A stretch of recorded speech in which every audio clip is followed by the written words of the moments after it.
Whole of New York is all the wonderful small businesses. If it weren't for the small businesses in New York City, it would just be a gigantic mall. This is why I love this city, because every small business has an interesting story to tell. Today we're going to walk around Greenwich and West Village to learn about a few small businesses that have been here for quite a while. I'm Ariel, you're watching Urbanist, and today I have two very special guests. Let's walk around the village. We're starting right now on Bleecker Street and 6th Avenue, right by a good plethora of small businesses. We're going to be joined by a few special guests.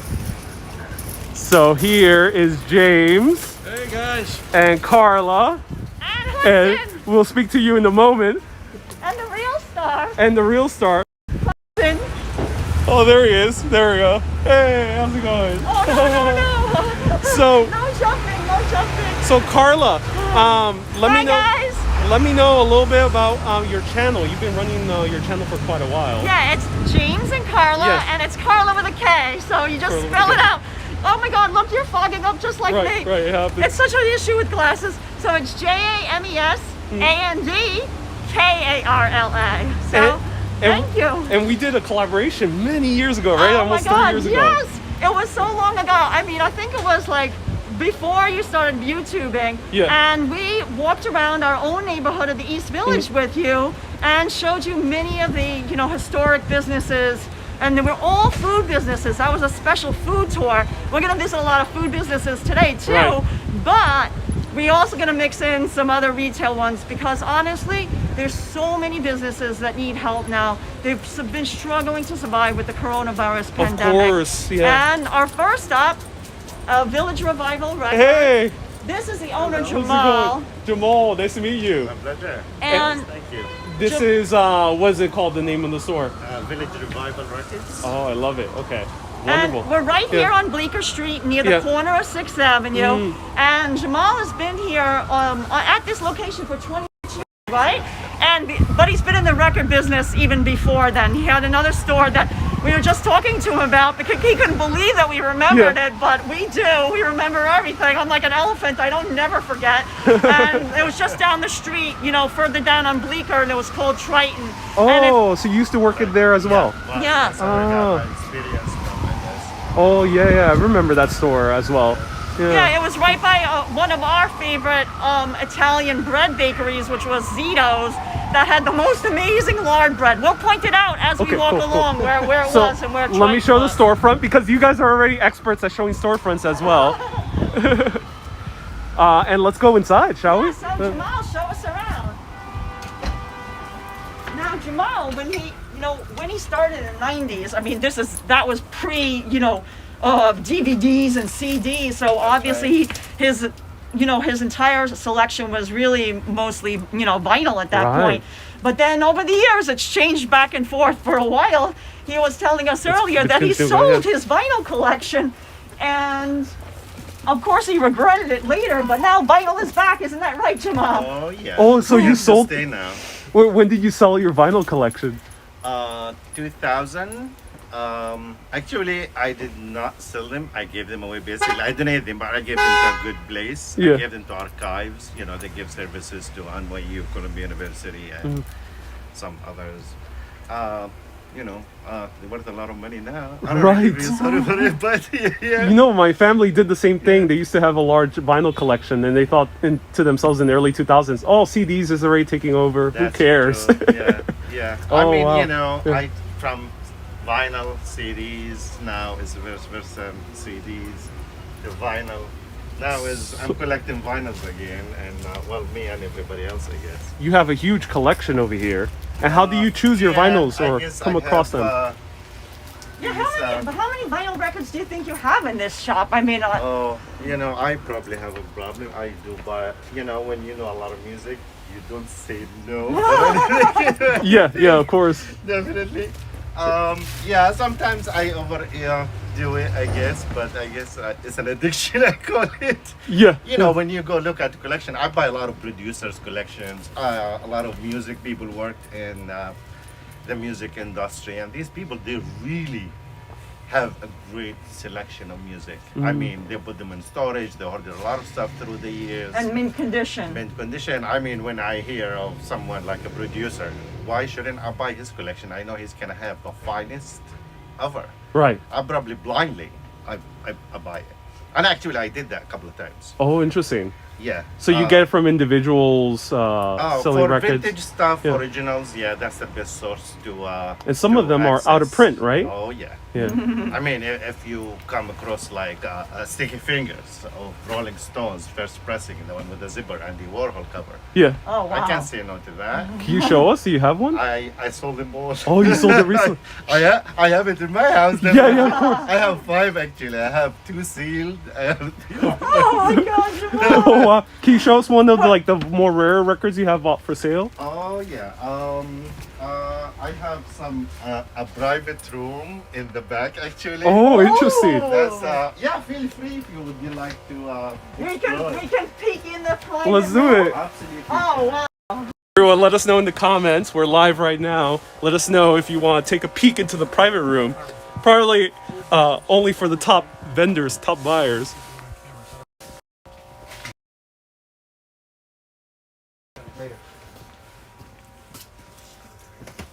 Wow, gigantic store you have here.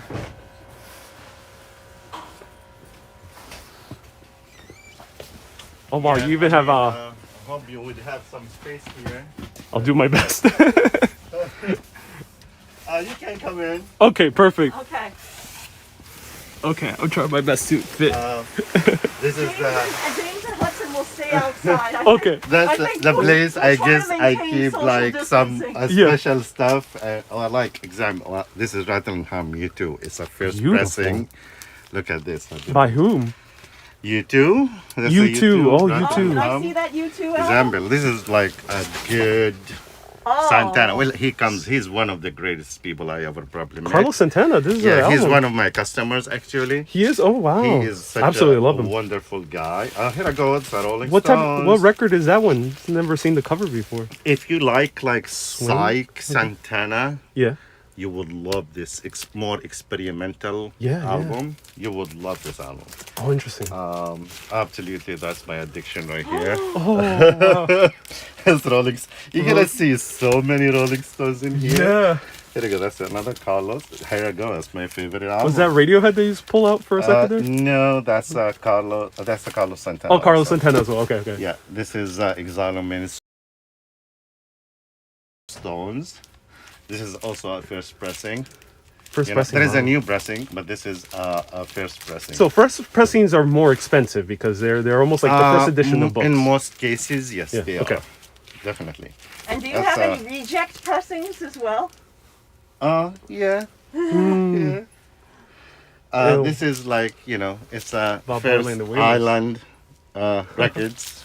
It's an Oh, old wow. vintage pressing. Catch And a how Fire. much is that worth, for example? I mean, it's very, I can probably sell it for $40. Okay, cool. The real value in it's like 100. Right, Yeah. right. I mean, as like Discogs, eBay, etc.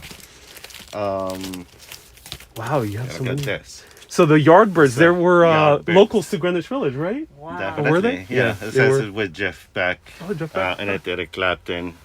This is like a rarity album. Oh, that's Yeah.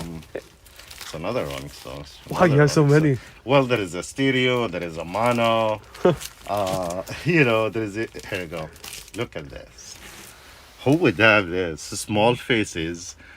This is Oh. like recording 1971. I never seen this before. I And- mean, something like this I And, heard. and did you find this that is like from a rare. producer? Yeah. Oh yeah, collectors, producers. Wow. I bought a Sandra live. And someone asked look in the at comments. this. It's a blue cheers. This is real. So, Yeah. because Ariel is live, can people go on your site to order something if they're not here physically in New York? I'm one of those people. Honestly, I'm gonna tell you a little secret about me. Yeah. I do not sell my vinyls on Discogs or eBay. I don't want to. Oh, interesting. Okay. I sell a lot of CDs through Amazon, CDs and DVDs, yes. Vinyls, I'm just refusing the whole idea because if I start doing selling my special hard to find vinyls online. I will suck all the good inventory from the store out. Right. I want this inventory to for locals and collectors. I want them to come here and experience it, touch it, experience it. You still want people to come in here, touch Definitely. it, and especially vinyl. It's still something that you have Yes. to see in Yeah, person. the whole first pressing. And whatever. some unopened vinyls. Do you usually get that? Is Yes. it something a little bit more yeah. rare? Well, on vinyl industry, you have to get the new pressing, the new artist, the vintage ones. You have customers, collectors, high end. They prefer very first pressing or a mono stereo. From jazz to rock, heavy metals, all of it. That's wonderful. Wow. Rock's the music. Look at how beautiful is that. Well, he comes here also. Brian Ferry. He's one of the greatest people. Oh ever. wow. Colin says he loves your mentality of as a business owner, having people still come in. And Oh, how about thank you. was David Bowie a customer as well? Yeah. But David Those are Bowie, beautiful. I saw him 1996. I saw him too many times, but outside in the store, I saw him 1996. He signed a book for me, and I don't know if you remember Mark Split. He wrote a couple of books of Bowie. Yeah. He's a great guy. I miss him actually. I don't know what the hell is he now. But yeah. Let's go back outside. So, Yeah, we don't want to take up too much of your private room time. I assume some DJs are here forever. All right. I got something stuck on my leg. All right. Thank you. Wow. And one. Uh-oh. Hudson. Yeah, that's Hudson shaking. And that's a sign for me. What he comes here. He's a wonderful man. also, you have a lot of celebrities coming here. Oh yeah. I love these people. I'm a celebrity too. A neighborhood celebrity. Just kidding. Jamal's a celebrity too. She's a one. She did her Billboard interview here like 2 years ago. Right. And when you meet somebody like that, she did disco, she did gospel. She's a legend. Candy She status. don't live in New York. I wish she lived in New York. She's just a wonderful lady. Oh yeah. I met her here. I met her daughter. We shared a lot of stories, music stories. It's just great to experience these And stories with people. And how about a lot of jazz musicians? Because you're the not Skyline too as far from the Village Vanguard and Blue Note to yeah. and I saw you have a good jazz collection in here as Oh, well. I love jazz, and I go probably a lot of venues. I go to Blue Note, I go to Village Vanguard, I go to Smalls, I go to Mizrahi. I probably experience every single music place in New York City. Do you know Hudson's favorite music is jazz? oh, that's awesome. I would Hudson, say, this guy yes, over here. Hudson has very good taste, and I would say. What's your favorite jazz that, artist, Hudson?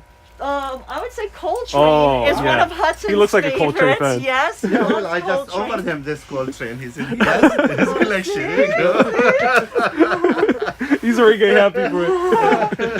And what was this section I of will it? show you later. Actually, I do have a lot of like first pressing of jazz, like as Davis, Monk, Mingus, Parker. That's the real deal. And what's Yeah. what's this section over here? I guess through the years, this is let me see. Let me see. This is Mark Ronson signed. Was here like a couple of years ago, 2-3 years ago. Wonderful guy. This is a folk singer producer, Jack Hardy. If you look here, this artist signed it to Jack Hardy. I bought his collection a couple of years ago. He passed away from his wife. She ran a radio station. This collection is so special to me because the guy is from Greenwich Village. Yeah. 1960s. I wish I would lived here in the 60s. But I'm a little younger than that though. Also, you came here a little bit later then. Yeah, definitely. Okay, 1990, 89, 90. I have a lot of special signed stuff here. Well, here we go. That's another one. It's good. You even She's have one of Lana the Del Rey. greats. That's so cool. Yeah, this is Lana. Well, she used to come here a lot. She's one of the probably sweetest young artists around. Or she ended up getting Oh yeah, she used big to in come here a 2000? lot. Definitely, yeah. Yeah, that's so yeah. cool. She's amazing. And She has a real dark soul. Mm-hmm. Yeah, I love her.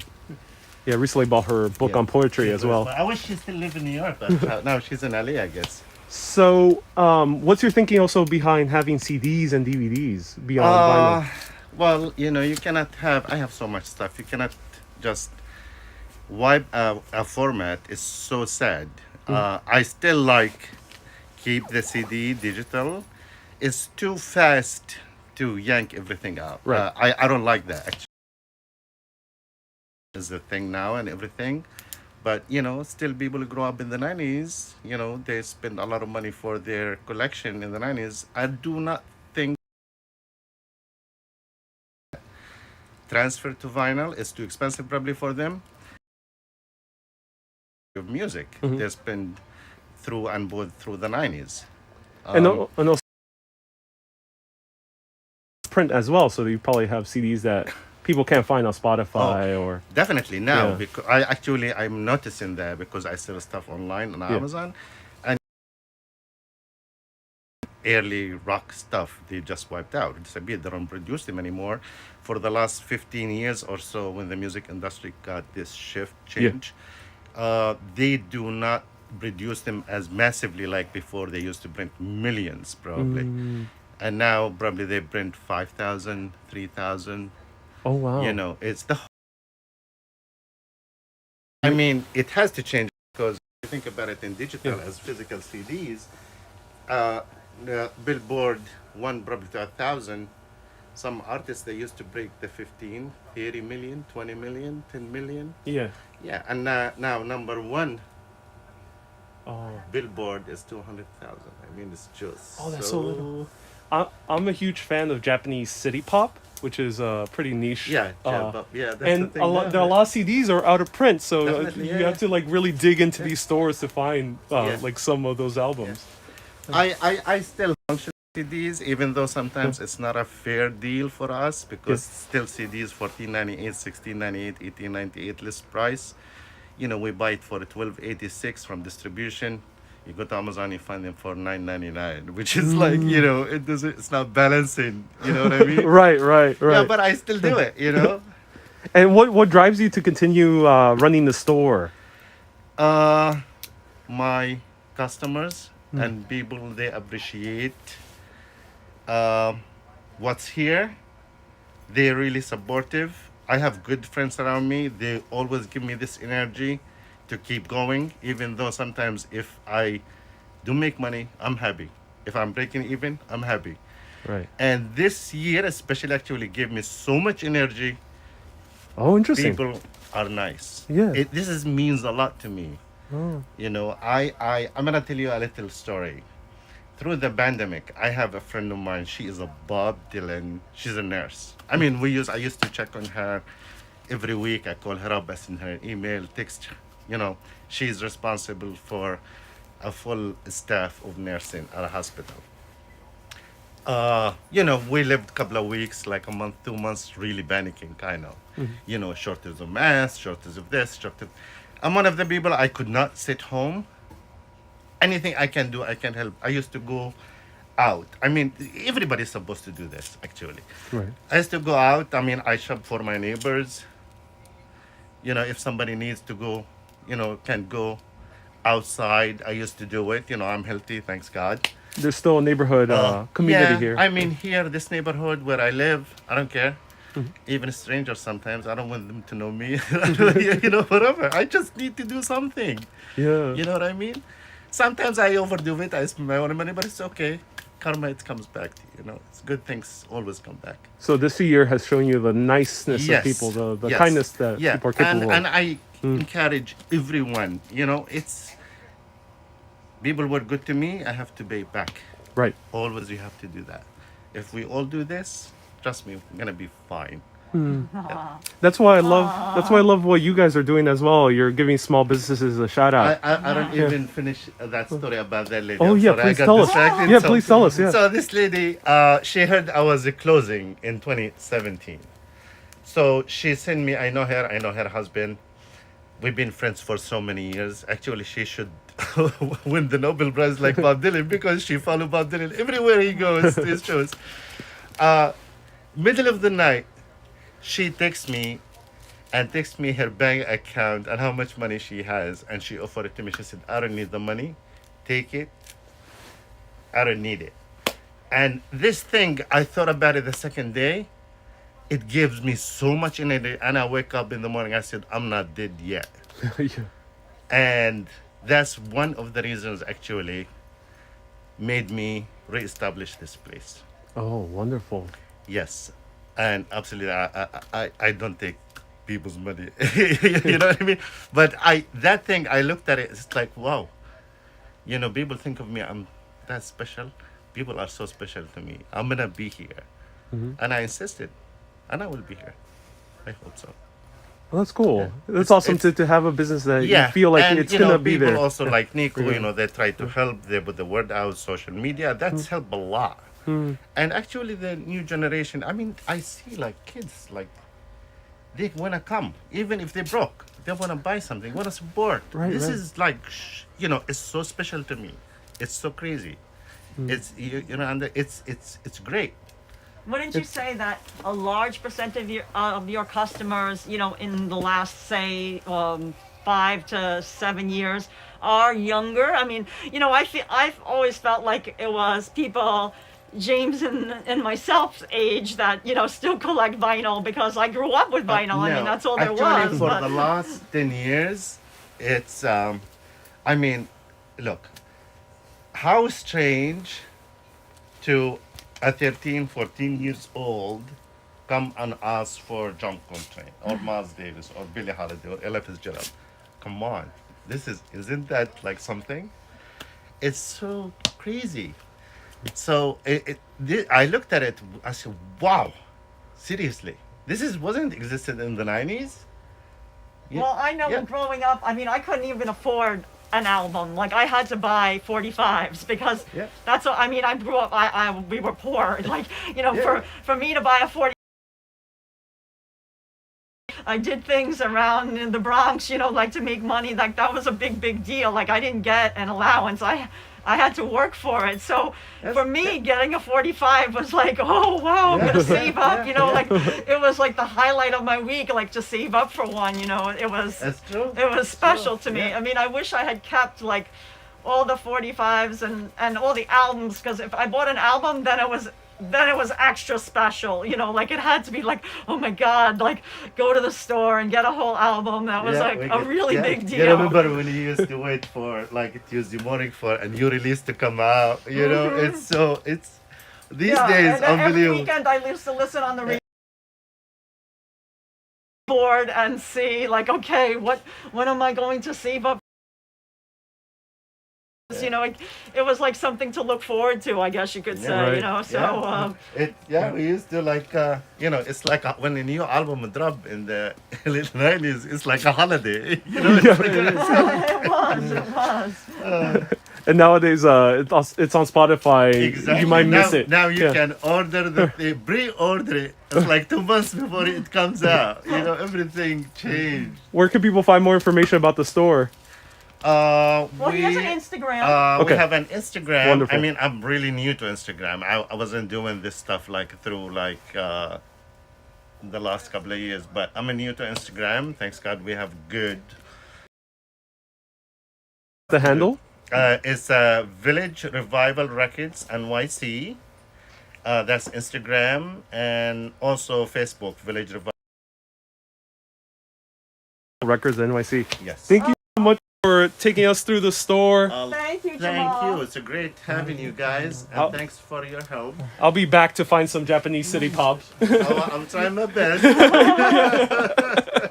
Or at least some classic rock like Jethro Tull. I might Oh buy. yeah, we have a lot of those. Awesome. Thank you so much. Have a great day. Pleasure. Thank you, buddy.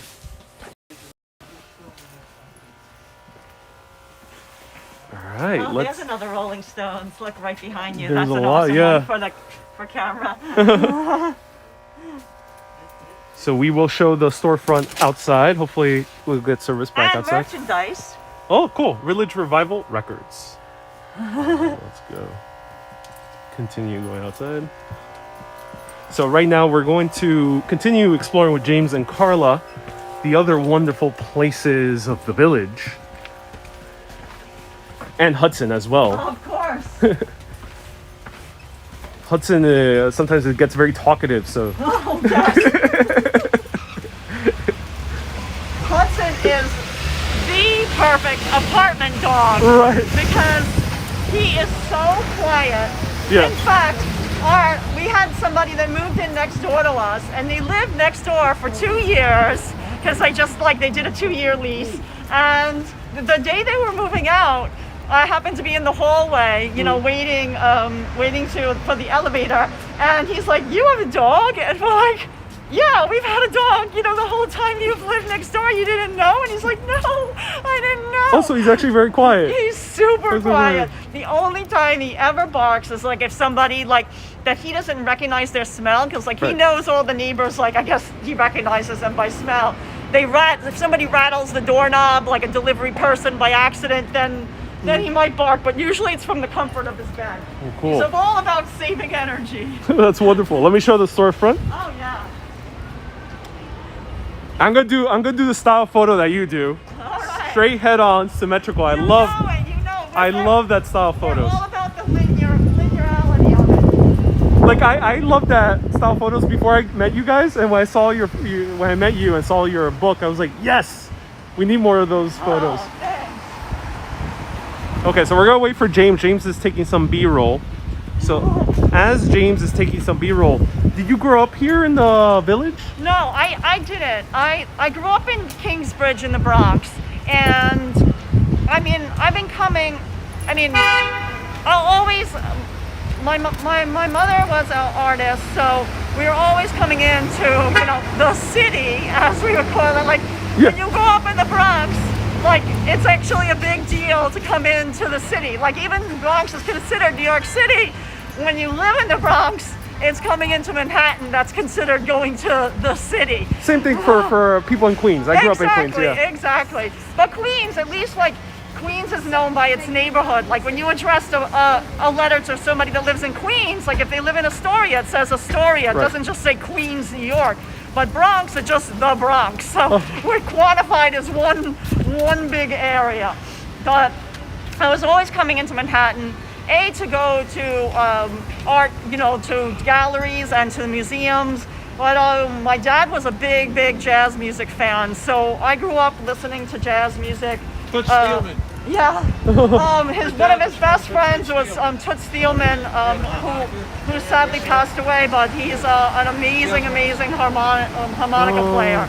And I can't tell you how many harmonicas he must have given me, and I wish, we moved a couple of times over the years. I wish I still have them. I know one he engraved with his name, and I don't know what happened to it. I could kick myself for not having it these days, but when you're young, you don't appreciate the gifts that you get. But at any rate, I always was coming in, especially the village, because my dad would take me to a lot of music venues around here.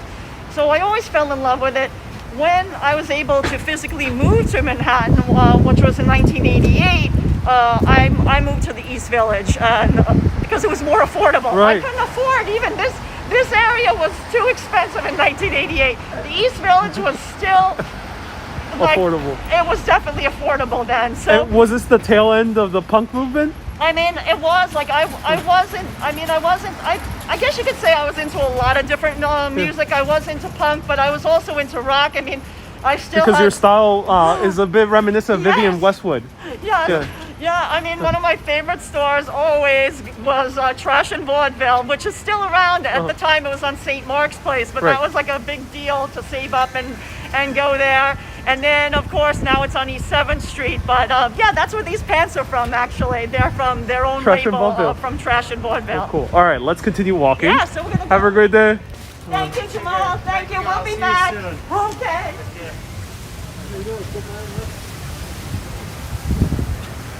Wow, big line for Puerto Rico today. Because it's Christmas time, so we're not going to go inside because obviously there's a line. But I want to point out this wonderful mom and pop business It's Puerto Rico Importing, which has been in business, as you can see, since 1907. Quite a while back. And yeah, I'll just show you. This is their original location. And what happened is this is owned by you think Puerto Rico and you're like, okay, are they the person from Puerto Rico or Right. what is it? But No. no. Exactly. It's not Italian. Puerto, it's Puerto. And it was basically not only like coffee and tea place, but it was like a little Italian kind of a grocery store. Like they sold olive oils and different things, to make an Italian meal. Right. So it's owned by Peter Longo, and that's his like grandparents actually lived above the store. So it was like a true mom and pop business. Oh, Like that's wonderful. they lived above it. And they used to do all the roasting of their coffee right in the back of the store. But of course, with modern pollution laws, that's not allowed anymore. Very difficult. So they do all the roasting. They do roast their own blends and everything like that. They do that in Williamsburg now, in an industrial. Yeah, it's zoned for that. So they have an industrial kind of like a warehouse where they do all that. Yeah. But this is their original store. It has still the tin ceiling. I don't know if you can see that. I can, yeah. Just like, did you see inside Jamal's store also had the tin ceiling? And that's how you know that it's old. And once you step, now that door is open, you can smell it, right? You can smell the freshly roasted coffee. It smells so wonderful. It's very strong smell, yeah. Like more than a few minutes in there, I think your clothes will start smelling of coffee. But they also have lots of teas as well. So if you're a tea person, they have many beautiful, beautiful tea blends. Some, quite expensive. Teas could get pretty costly, $10 to $40 just for like a small little bag of it. But a really wonderful place. Wonderful. Family-owned business, and yeah, we always try to help support them.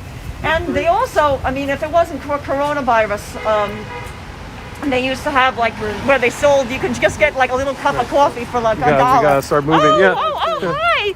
Is this a friend that Hudson can say hello to? Yes, hi. Nice. And who's this? That's Tango. Tango, hello. Oh, look, they're tangoing. Is that why you named Tango? No, I didn't name him. He came with that when I adopted him. Well, they're doing the tango, aren't they? All right. Oh, they like each other. Thank you. You stay safe. All right, let's continue walking. Yeah, so we're going to continue on Greenwich Street.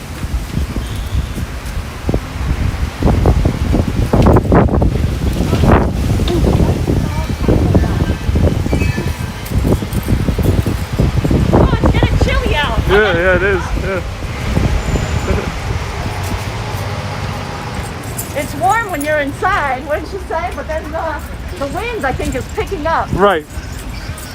And You can see the dreaded little piles of snow still around. Not all of them have melted away.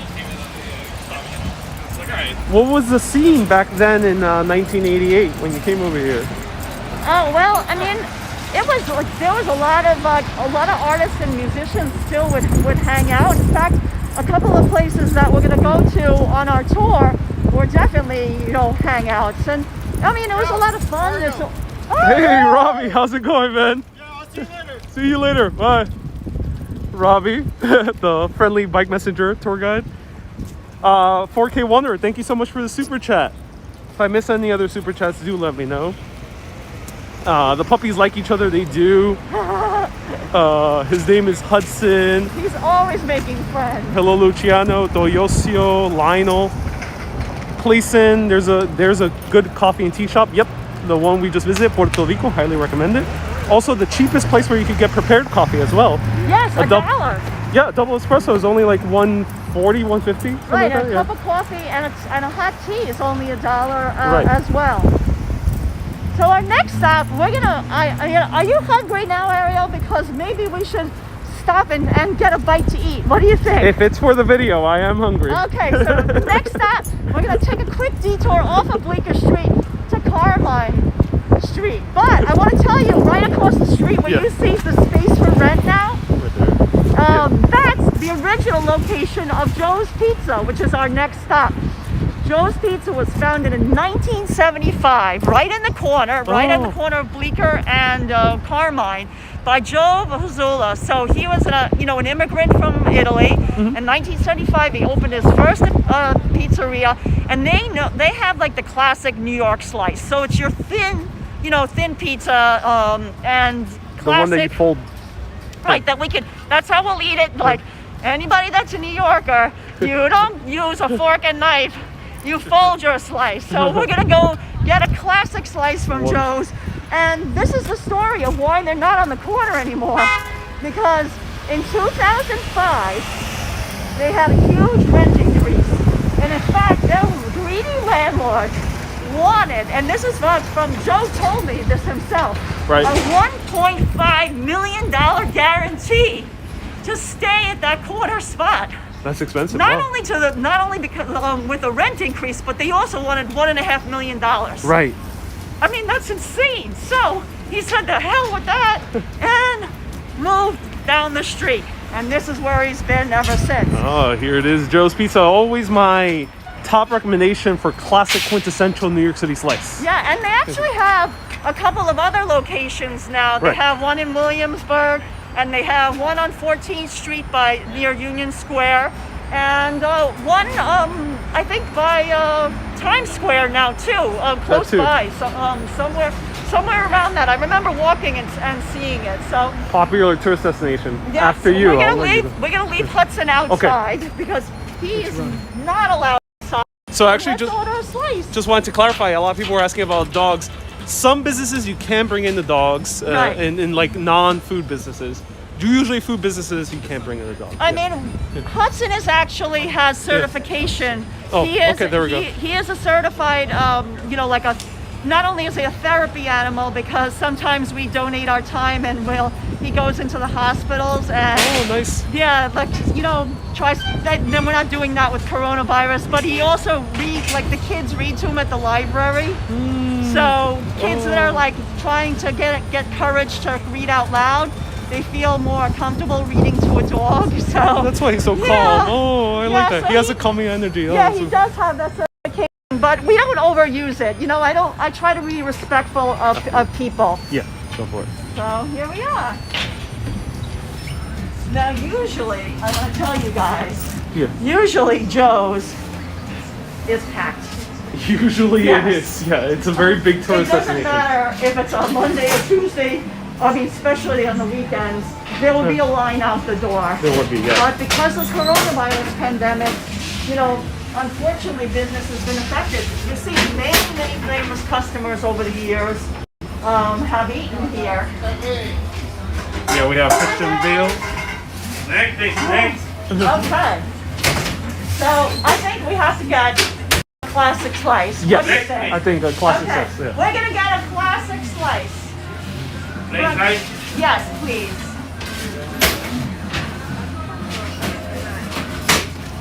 Are we each gonna get a slice? Or Yeah, you- one each, yeah, Okay, we'll do one it, each. yeah. So put in Two. two for us, Yeah, just please. two.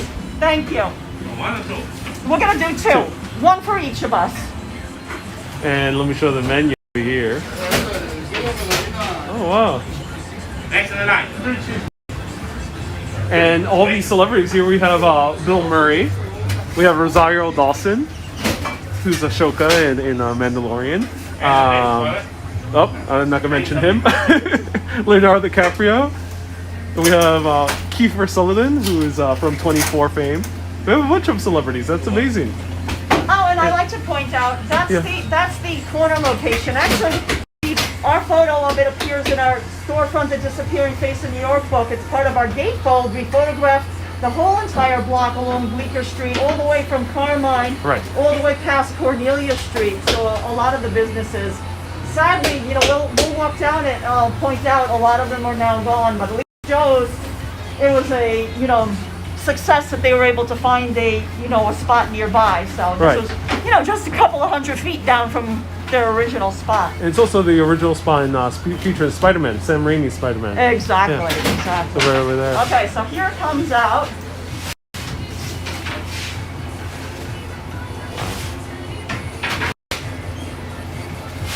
So you've come over here and filmed before? Yeah, but we've got them making a whole pie. Oh, cool. Because we know Joe and we know. That's awesome. Oh, okay. We're gonna pay for that. Hold on. We gotta get a shot of it first. Perfect. I'll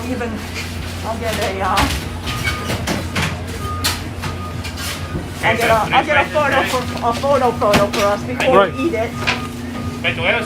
Together. Oh no, let me get No, it's all right. It's on now my get show. the next Yeah, one. okay, that's okay. Thank you so much. I appreciate it.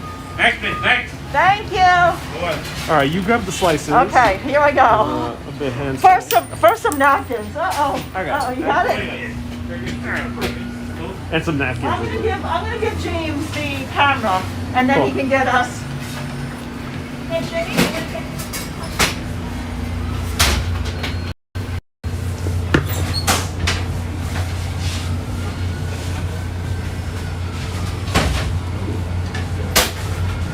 Next, please. Yes, Ariel, should we go across the way to the park? Or Yeah, let's do it. What would be best for you? To the park. Thank you so much. You got that? I'll get mine. I'll get us a couple of napkins, okay? Thank you. All right, there we go. So this is Joe's Pizza. Oh, actually, we have it over here.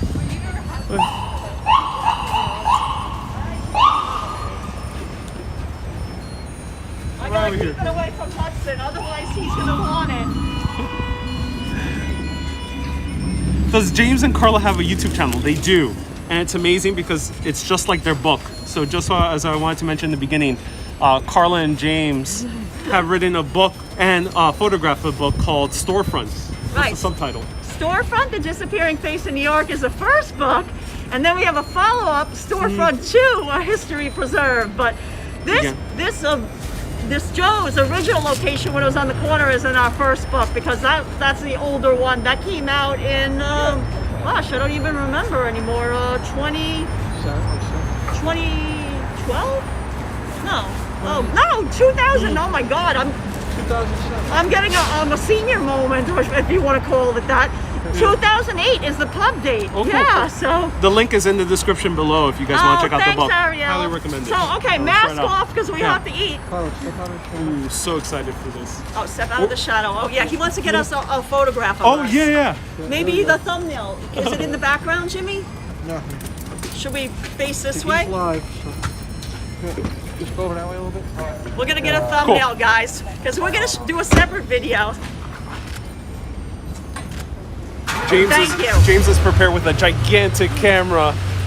What camera do you use, James? Is this for the photos as well? This is our main video camera. Yeah. Right. That's a Canon 60 Mark II. But because we're professional photographers as well, we also have another digital camera, which is the Canon 5D Mark IV. But that's like super heavy. And then our film one is the Canon 1V. Right. We still Wow. use our when we photographed the storefront of the original location of Yeah. Joe's. There was 35mm film. Oh, That's wow. how old our photo was. It was from 2001. I like the look of it. All right, let's try it out, the pizza. All right, we gotta go for it. So, Joe's. like I said, we're gonna fold it up. It's so massive. Look at that. Thin crust. Here we go, going in.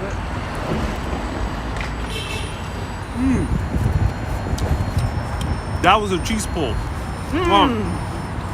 Oh, it's so good.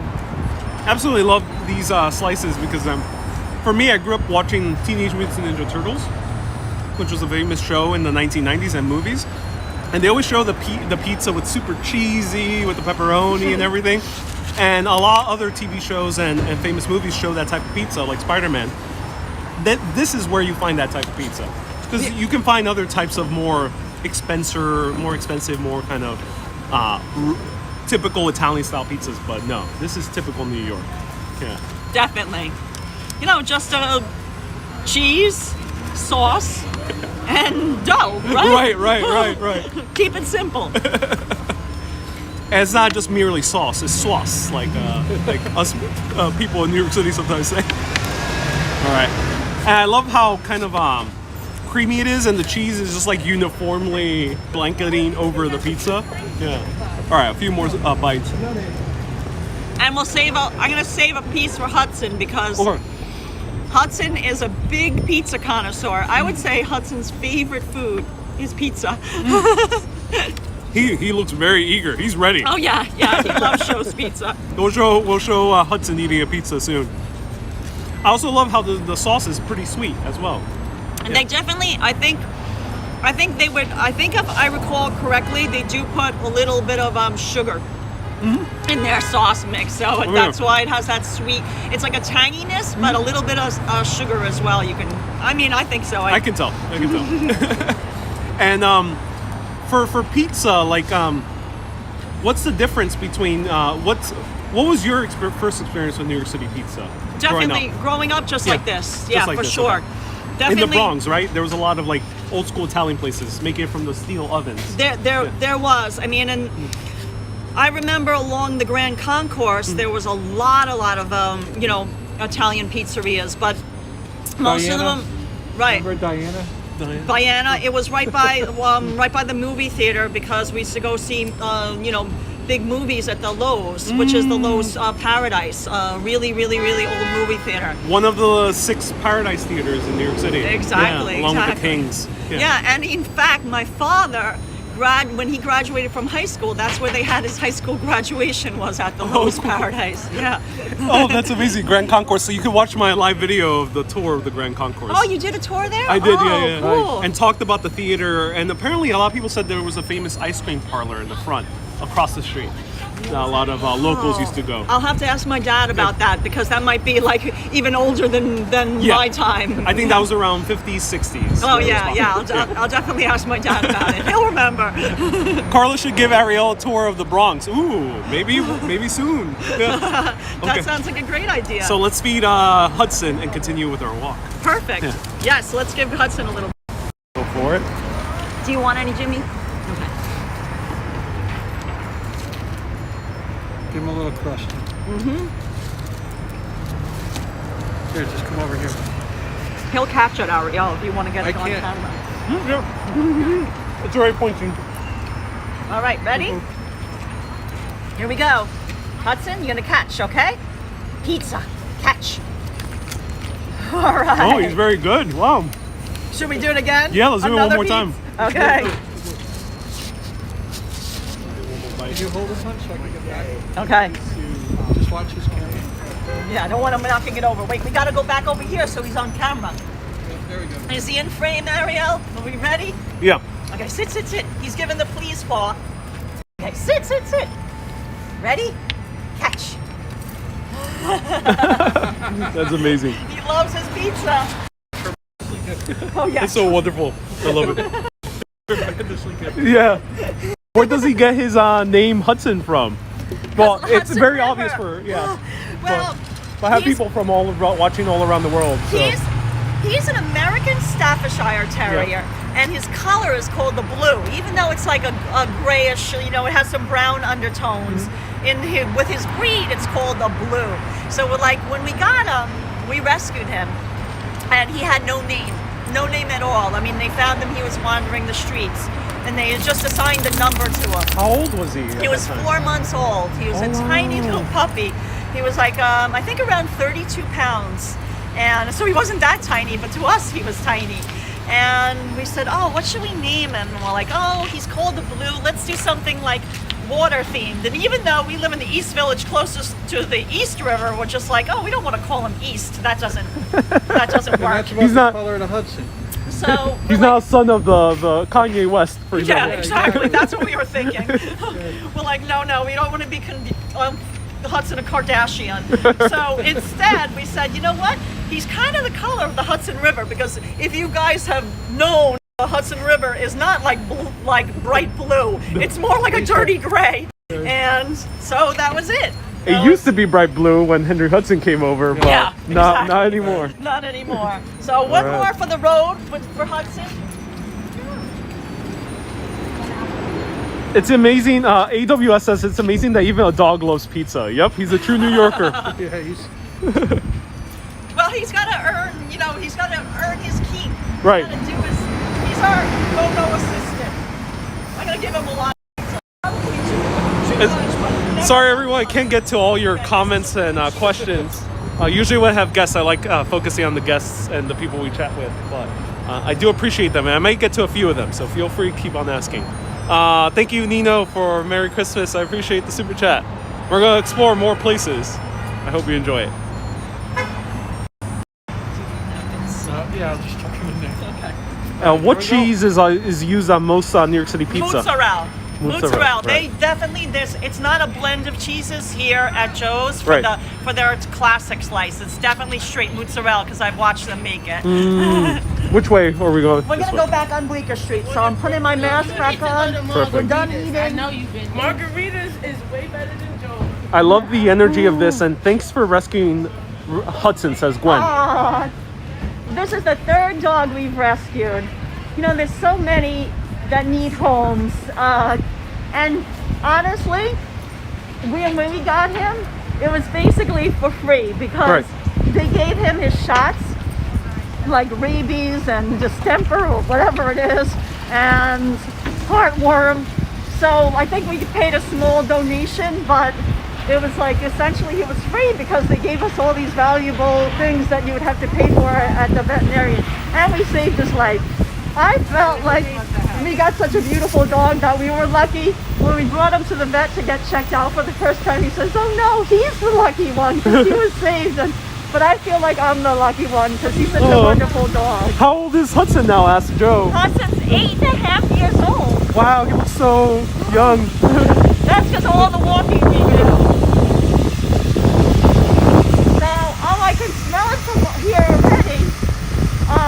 I don't know how busy they are because this is a very busy time of year, but this is another family-owned business, which is Rocco's Pastry Shop. Ah, I see. And you can see it's been in business since 1974. And oh my God, I'm smelling the cannolis. I am smelling from out here. So this is 1974. So it's been 1974. quite a They've while. refronted. So this is not how it looked originally on the outside. Like they've modernized and they made it a more of a glass storefront. It looked a little differently even when we photographed it back in 2001. But they make everything. It was very recent that they remodeled it because I remember the old school wooden panels and stuff like that. I think it was a few years ago. Yeah. But you can see. I mean, I'm not going to go inside with Hudson, but I don't know if you want to stop it inside and show some of the. You know the owner? I don't know if they're there today. I mean, it's the original owner. He passed away, but his children are running the business. So Let's take a look. Yeah. Oh, let's go inside.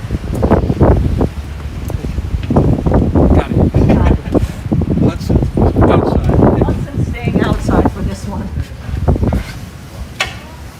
Oh wow, they have a classic black and white. Oh wow. Oh, it smells really good. Look at the gingerbread house. Oh, beautiful.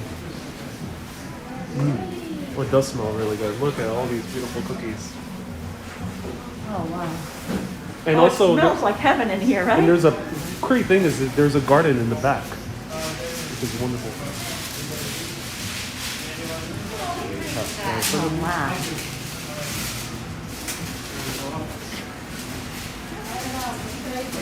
Oh my God, my glasses are plugging up. I can barely see, but oh look. And what's your recommendation for anyone who's coming here? Well, I always I feel like Italian pastry shop. Yeah. The two things they should be able to make well is number one, a cannoli, and their sfogliatelle, which is Right, this one over here, the small one. yeah. Well, I okay, always this one point as to well. the bigger one, and that's this is not that easy to make because it's like a very flaky, you know, it's like almost like the phyllo dough, Right, right. and it's a definitely a hallmark, but. And here we have cannoli shells, which they'll fill Yes. it in once you order. Yes, wonderful. that's the nice thing about here is that when you get a cannoli, it's not already pre-filled. They pipe it. Oh, yeah. They pipe it for you. So, oh my God! And of course the cheesecake. But I'm not. I barely can. We just had pizza. I'm not ready for a No. whole cheesecake right now. Not but look hungry at yet, that. but let's show. And they're pignoli cookies. You can see the pignolis. This is truly a very nice old school place, old school Italian American. That's why I recommended people, like, if they want the classic Italian cookies, these are the best places to come and get them. So what do you think? Do you want to try? We can just get like a little mini cannoli. What do you think? One mini cannoli each? Let's try, yeah, mini cannoli. I think that's reasonable. Let's do it. Because I can't I'm quite. trying to see. Do we have? So I'll let you go. I'll keep showing.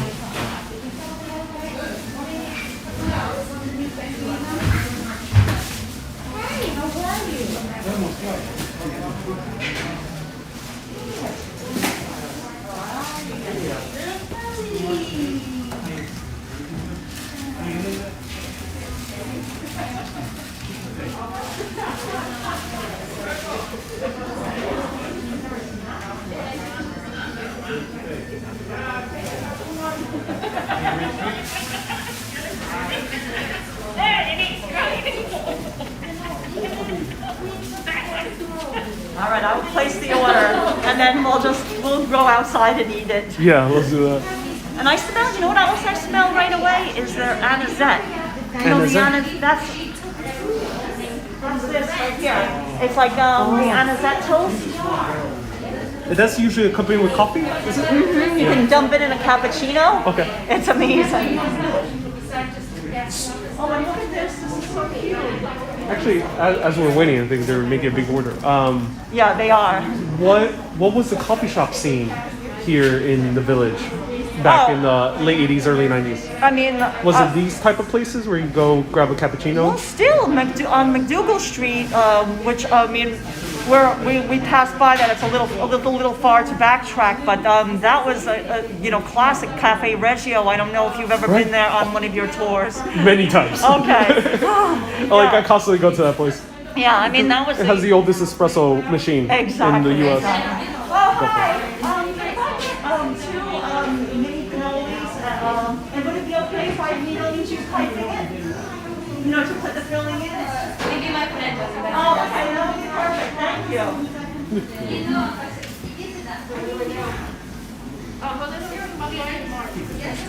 Do you want a chocolate covered one? I'll try the chocolate covered one. I think might as well because they look so good. Right. Let's put that in it. Okay, well then we'll get to chocolate.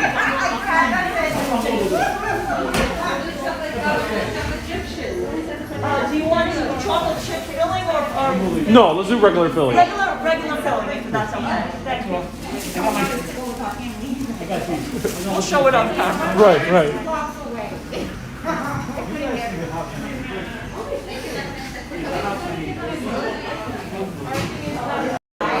Thank you, Joe, for the super chat. Sorry for big finger. Thank you for the super chat. Get a snack on me. Thank you so much, Joe. I appreciate it.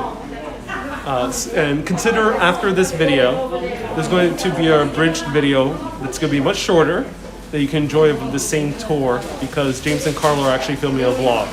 And they're very great vloggers because they cover specifically these small businesses. So what we're doing today is basically what they do every week. And it's really awesome. So let me know if you have any questions as we wait for cannolis. I'll just wait over here. Karla, I'll be outside, okay? That's James. A few questions. Yeah, what's going on? James, Hey guys. so what inspired you to do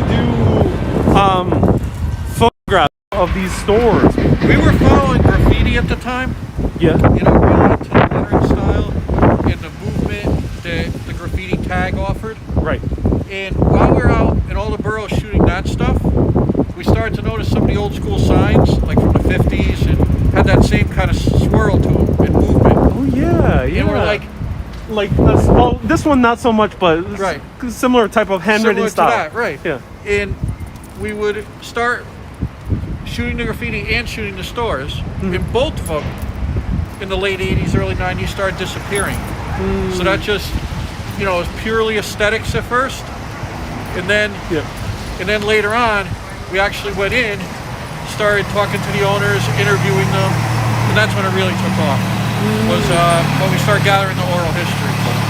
And you capture a lot of the old neon signs as well. Oh yeah, sure. Which Untapped New York does a tour of. Yes. Yeah, the Yep. neon signs of New York. Yep. And the great thing is some of them are disappearing. Some of them are disappearing. We just saved one out in the Bronx, Palumba Academy of Music. Okay. The store closed. It was a music store and music school. But because of the coronavirus, it couldn't operate anymore, so we had to close. In the historic sign, we ended up doing a Kickstarter for saving it, and now it's going to a museum in Ohio. And are you a photographer by trade? Yes, that's what we do. You are, okay. Yeah, that's both of us. I mean, obviously because you're already published, but I mean, before then. At that time, no. Yeah, no. Okay. No. No, this is not for you. He is very He hungry. is the greediest boy. No, this is not for you. This is for Ariel and I. Food driven. He's Here, I very got it. I got it. food-driven. Okay. No. We're going to have Hudson's our a cannoli. bit Here, hungry. honey, come against the window. Oh, we're gonna stay right over here. We're gonna have our cannolis. In the front. Okay, cool. Yeah. What's it? And okay, I'm gonna dig it out. Hopefully they didn't get too crushed from Hudson. Let's unveil it. Okay, they got a little mushed from A little Hudson. bit mush. That's okay. We're sorry. It got the nice Hudson touch. Yeah. So the cool thing is that she was very camera shy, the girl working behind the counter, but they pipe these fresh. So this is the cannoli cream. Let me get a picture, guys. Hang on. Oh, okay. Here we go. One more. Got it. Okay. Keep rolling. Okay, here we go. Going in. Go ahead, let's do it. So chocolate covered cannoli, but they stuff it fresh, which Right, with- is key to a good cannoli, because if you have it sitting there for hours with cream inside, then it might not be the best shot. Right. I mean, this one is a cannoli cream with chocolate chips in it. Right. So extra good. And we call it here cannoli because we're not in Italy. This is America. It's not cannolo.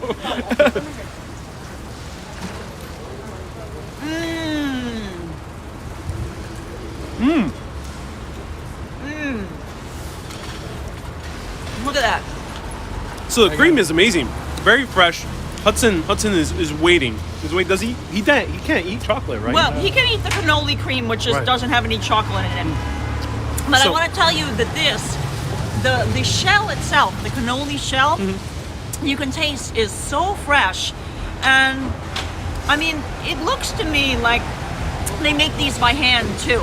Because some places, they'll just buy them pre-made, but I believe that these are made by hand, and then you can see it's definitely hand dipped, the chocolate.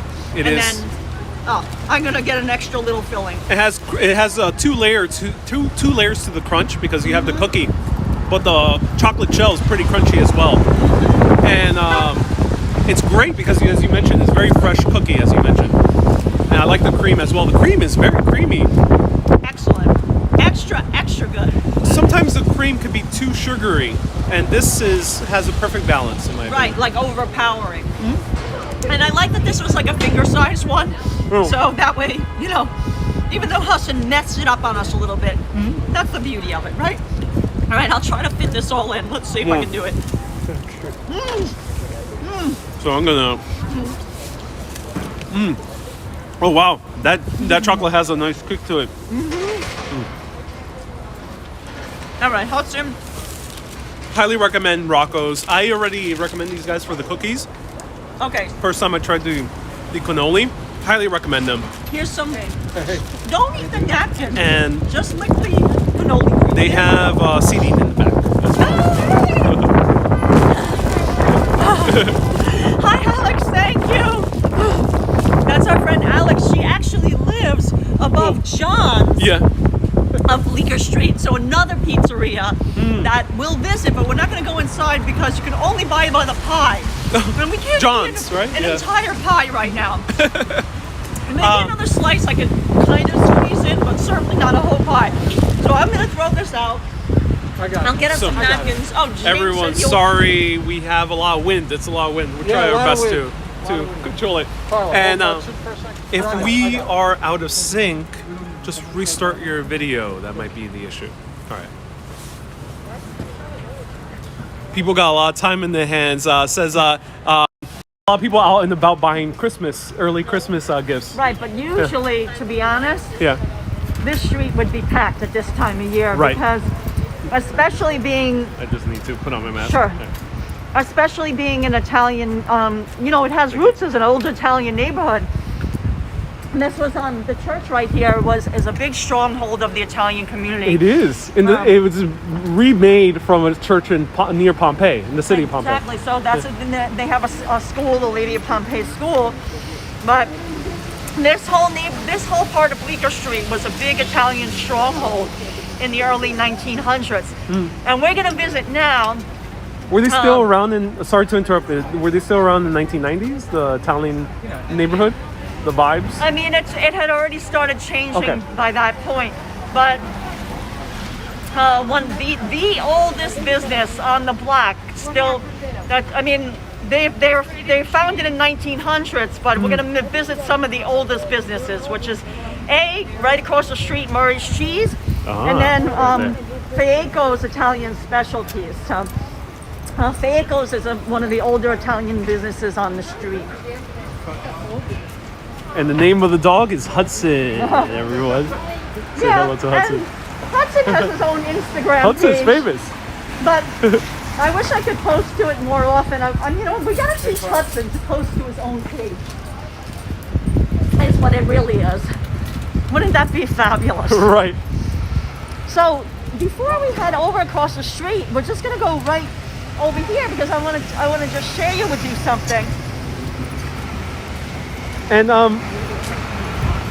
yeah, so we probably won't go inside Fieco's because it has a huge line, but we'll peek in the store. yeah, let's But do it. I want to point out this. Oh, they took away the hot chocolate shop.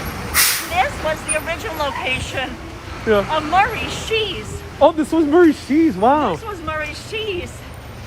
And So what is Murray's Cheese so people know? Because it's famous among New Yorkers. right, Murray's Cheese is founded in 1940, and it was founded by Murray Greenberg, hence the Murray's Cheese.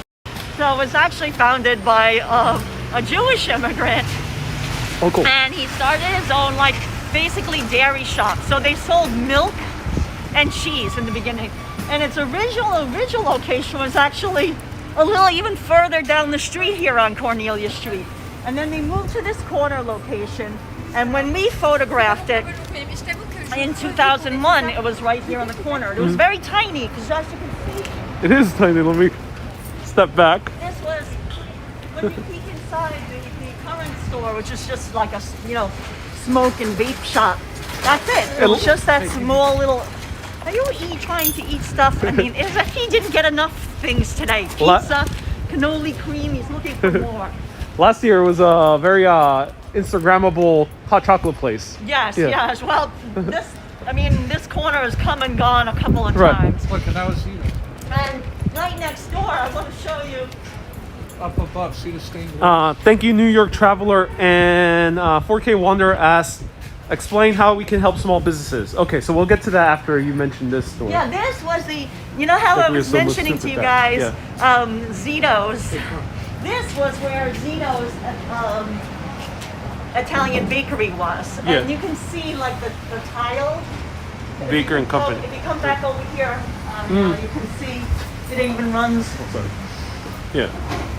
Oh yeah, beautiful tiling. Wow. Yeah, it was really beautiful. It was an old Italian bakery. We see a little bit of tiling inside the Yes, lobby of the. Let's come and look at that. That's fantastic.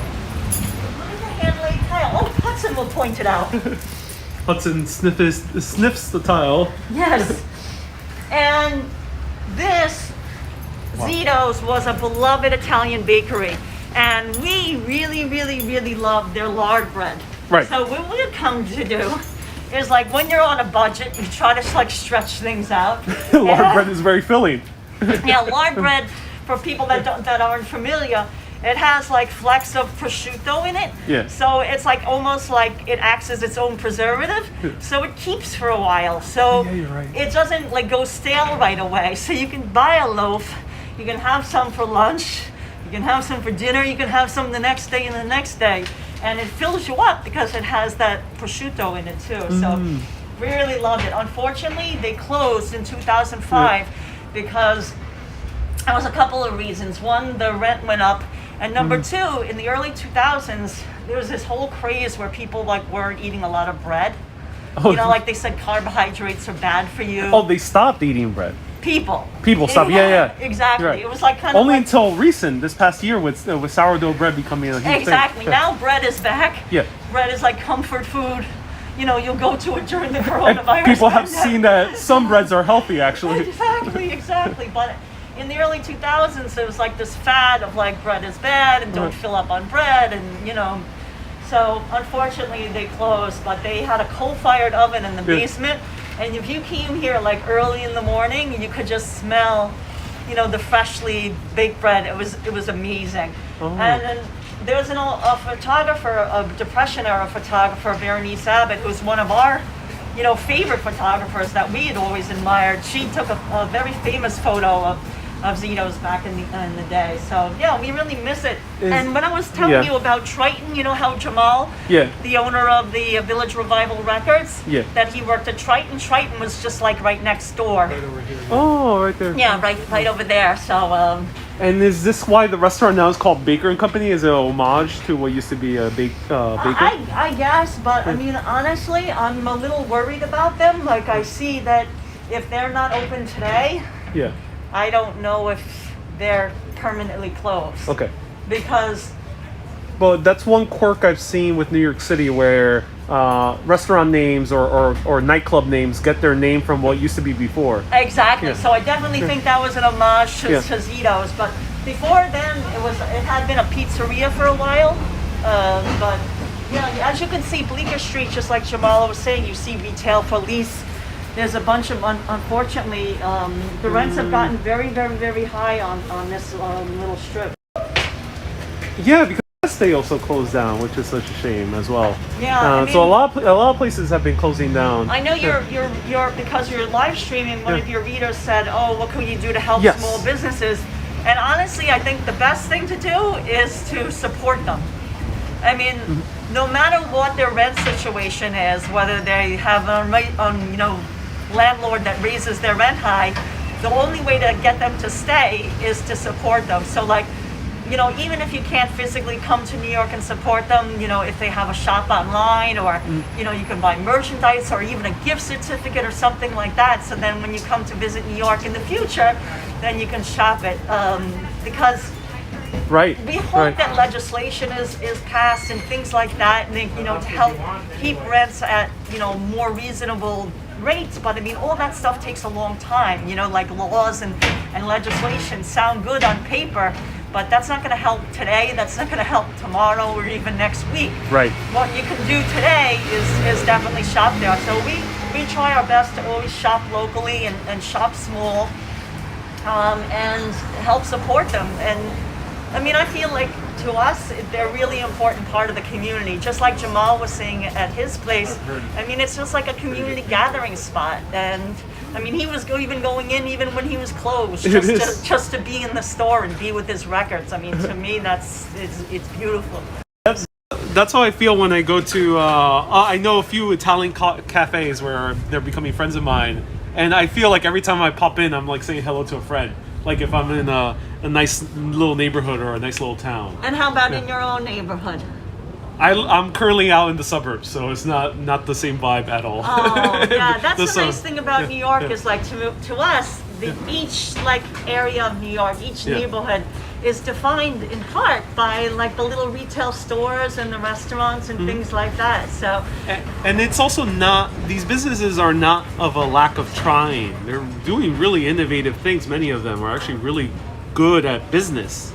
It's just the circumstances have been so overwhelming that even no matter how innovative some of them are, they're even building these beautiful kind of outdoor dining options. Right, like we're in right now. They still struggle, and that's why I think it's important more so if you have the chance to buy a vinyl, don't go to Amazon, don't go to Best Buy. They're amazing businesses on their own. Go buy toilet paper at Amazon, but buy your vinyls at Jamal. And also the cookies, the cannolis. Don't go to some big shop. Right, and Go Puerto to Rico, places. talking about being more innovative, if you can't go to Puerto Rico, they definitely have a huge online ordering department, because we personally have things shipped there, you know, to family and friends that don't live in New York anymore. I mean, I know my mother-in-law loves their tea, so she gets her the tea there, and they ship it to her. So they'll ship all over the place, and something like that ships really well. Like obviously coffee and tea, nothing's going to happen to that. There's other two good examples also. Strand Bookstore and B&H are two family-owned businesses that are very Right. good, Perfect. innovative online as well. Exactly. So we're gonna go Next stop. check out to Murray Cheese, and it might be a little busy because this is like their busy time of year. Definitely Fiacos. I see there's a long line, so we'll peek inside, but I'll briefly talk about it because they have a really interesting history as well. Cool.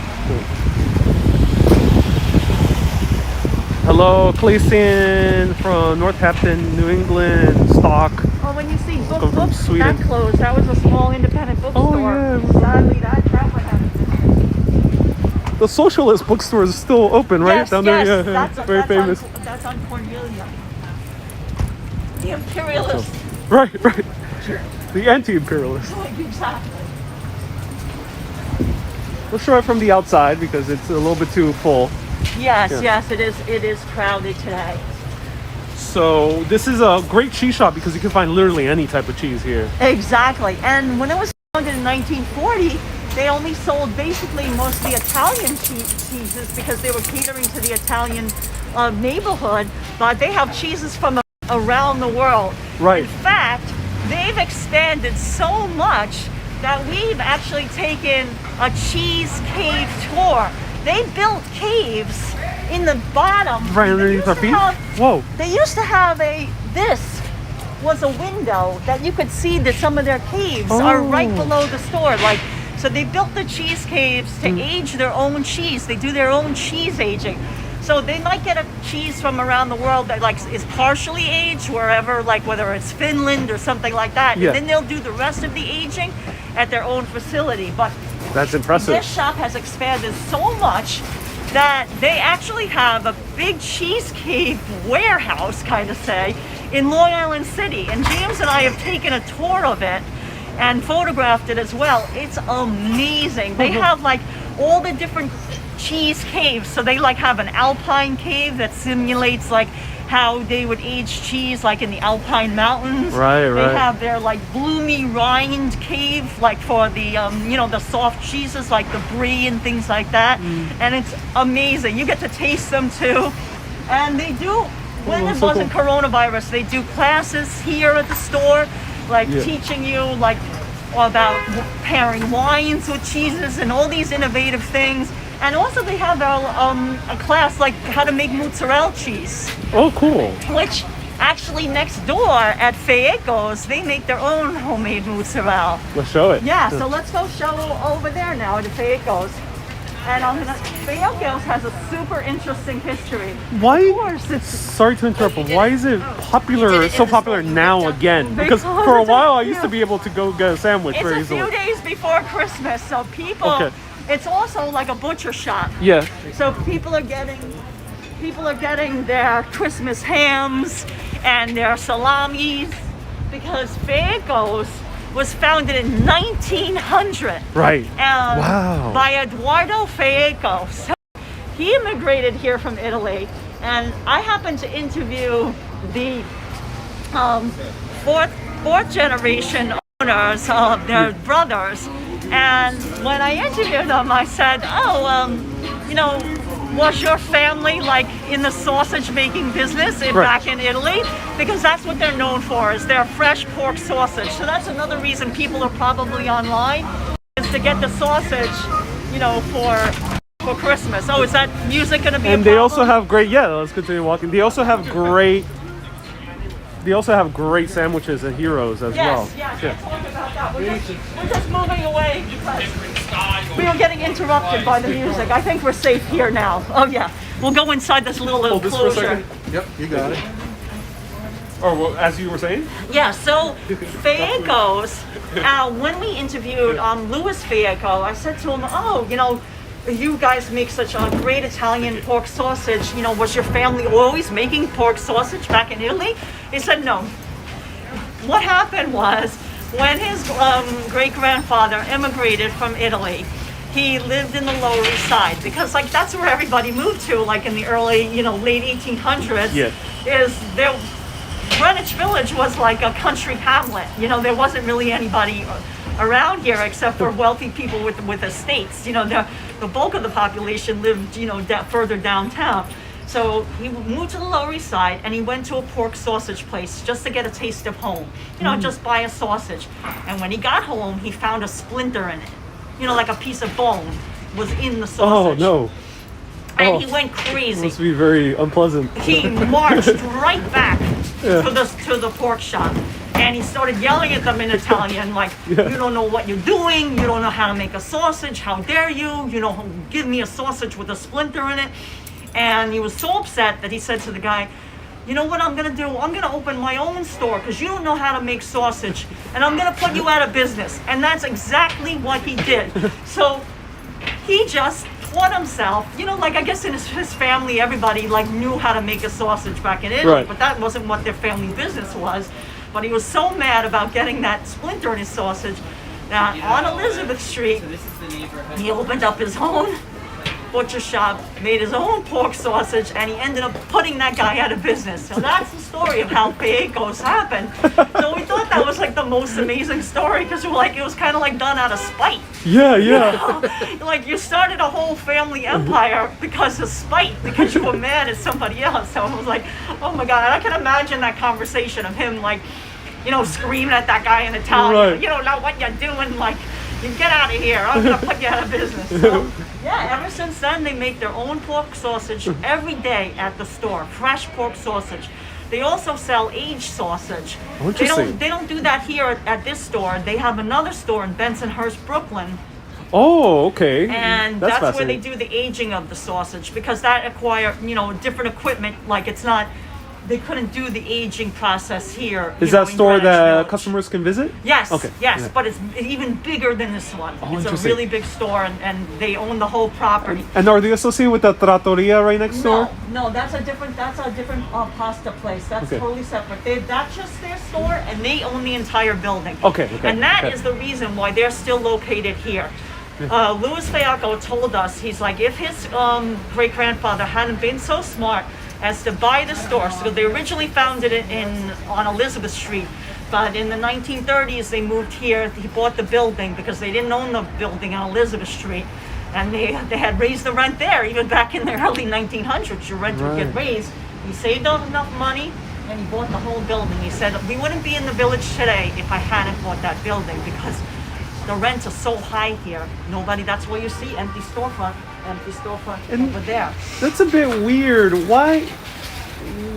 What's in New York City's interest to just have empty storefronts and the rent so high? Because is it even in the interest of the real estate owners? Well, you know what it is unfortunately a lot of the buildings are not owned by people anymore. They're owned by corporations. Oh, like real estate trusts. Exactly. They buy up a lot of buildings, and to keep one empty is not a big deal to them because that's why. It's just something in their portfolio, and then they can use it as a tax write-off. It's one building out of hundreds that they might own. Exactly. So unfortunately, that's what's happened in many cases, that they're not just little mom and pops owning the building anymore. That, I mean, they were lucky enough they bought the building. I mean, that's why the key to their survival. But still, they need the customers. You know, people think, oh, they own the building, they're fine, they're set. Oh, no. No, you still have to pay taxes. You still have to pay employees. You know, there's expenses. So don't be like, oh my God, I don't worry about this business just because they own the building. You know, you have to.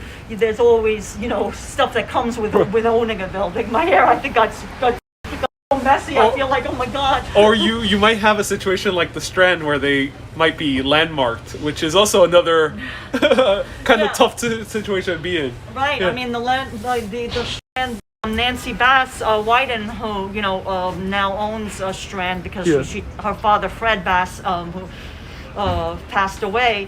You know, she was against the building being landmarked because of what that means is if she ever does want to sell it, it makes it more difficult because then they can't build above it. There's air right issues and things like that. It becomes a bigger deal. But I mean, I'm kind of for landmarking a building because I do like to preserve the character of the neighborhood. Right. For James and I, it's important that big giant tall things don't get built in an area that doesn't really have Which you know. hasn't happened yet here in the village. Right. No, I mean, no that's skyscrapers. That's yeah. why landmark laws are in place, because they're trying to retain the character of the neighborhood. I see. So here's the building, just so I can point it Yeah, out. so you can Right here. see- This is it. Oh, don't go away, Hudson. No, he doesn't go far enough. Yeah, you can see it's just 4 stories. So there's a couple apartments above Yeah. it. You know, the family did live above the building originally. But then they built their store in Bensonhurst, so I mean, they moved out to Brooklyn. But yeah, that's what's really nice. You know, they should be able to just run downstairs and make their sausage in the morning. I see. And from your experience, what has been a small business that has thrived? Either this year or the years prior. Well, I mean, thriving, I don't know if any small business is thriving in this nowadays. Right. Because the coronavirus pandemic, I mean, you know, prior to the coronavirus pandemic, I mean, Fayaco's was always busy. You know, we would go in there. You were mentioning it's a great place to get a sandwich, and one of our favorite sandwiches to get there is the caprese sandwich. So they make their homemade mozzarella. So if you're more of a vegetarian, you can get something there too. Don't think it's all meat at Fayaco's. Right. They have the caprese sandwiches with their homemade mozzarella that they make fresh daily, and then some pesto sauce and some freshly sliced tomatoes and some basil, and on a nice loaf of bread, and you're golden. Yeah, right. Oh, so this is Sean. John. I wanted to point out this other great pizzeria. Let's go over to Nina.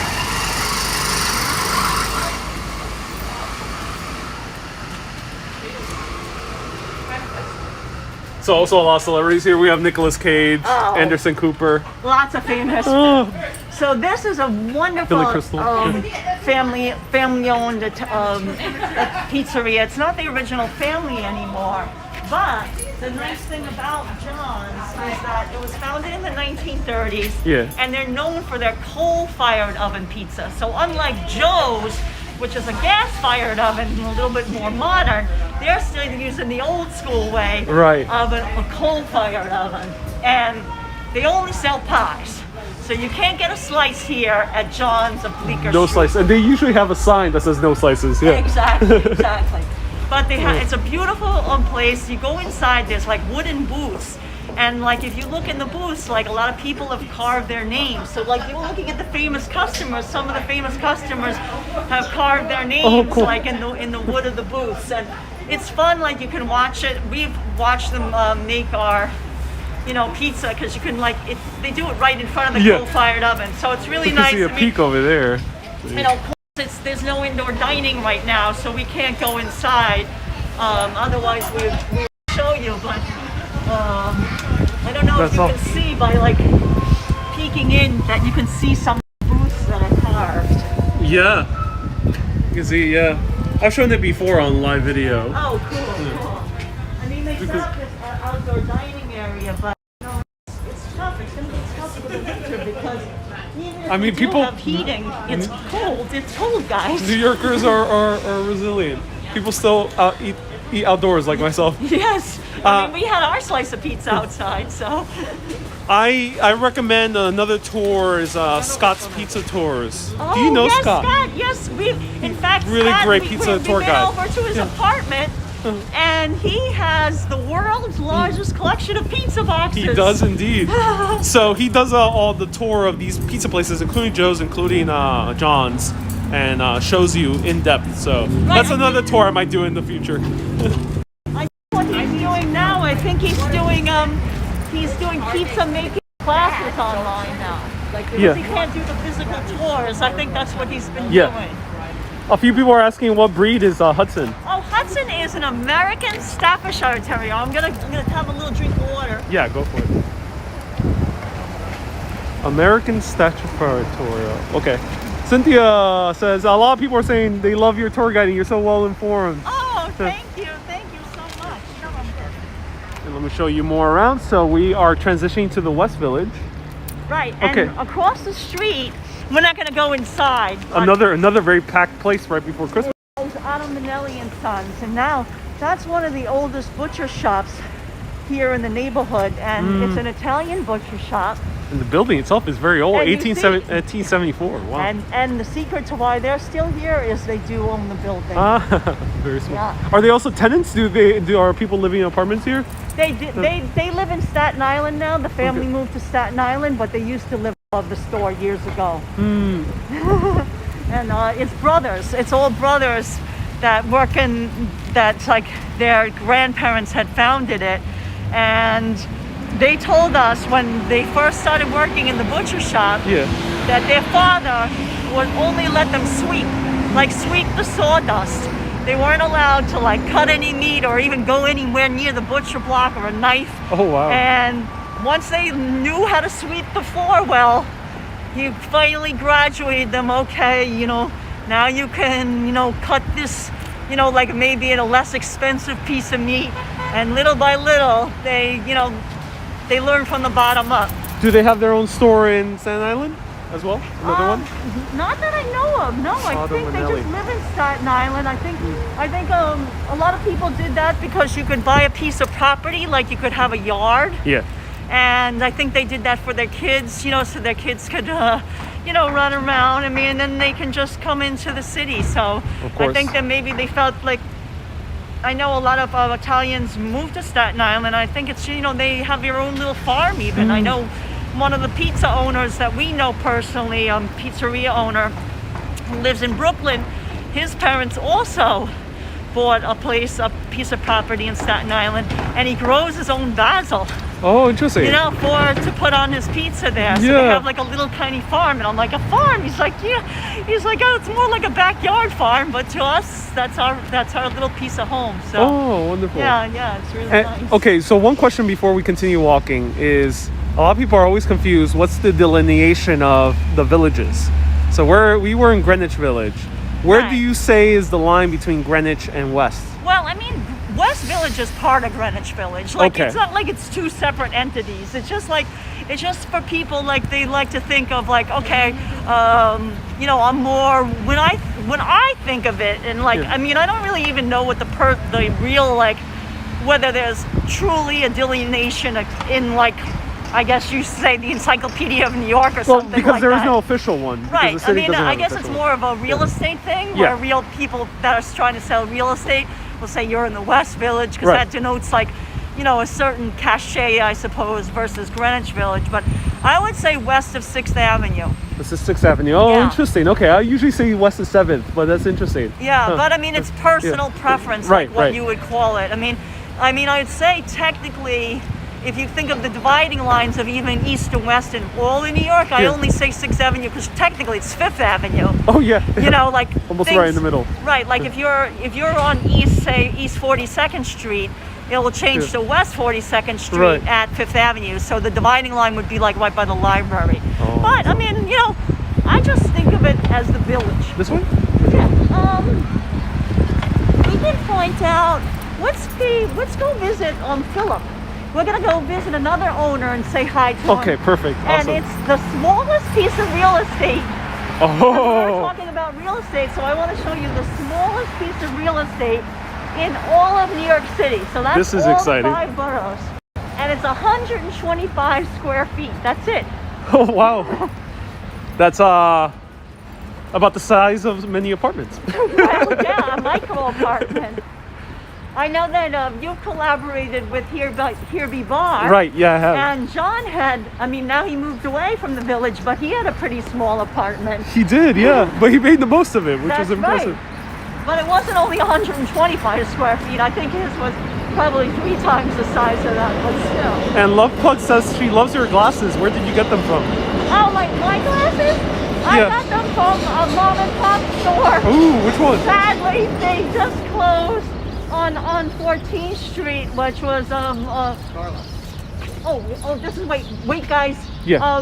So the eyeglass store, it was like Eyes on 14th Street, but they closed. They lost their lease, unfortunately. But this is our next stop, and this is Greenwich Village Locksmith. Show it from across the street. But we're gonna approach it from the side because I want to show people. Right. All it is a tiny little triangle. Yeah, it looks like it. So it's only 125 square feet. So when you see it from the side, you can appreciate how tiny it is. Because it doesn't look that tiny from the front, but that's pretty much all it is the front. It doesn't go very deep. It just goes back in a triangle. Oh, another thing I'll point out is that you could pan around here that there's a lot of crooked streets in the West Village and Greenwich Village because it doesn't apply, like the grid system of New York doesn't apply here in the village. So there's a lot of funny streets that just like crisscross one another, and the numbers don't make any sense. Like West 12th and across West 4th, Right. you know, and like odd things like that. Right.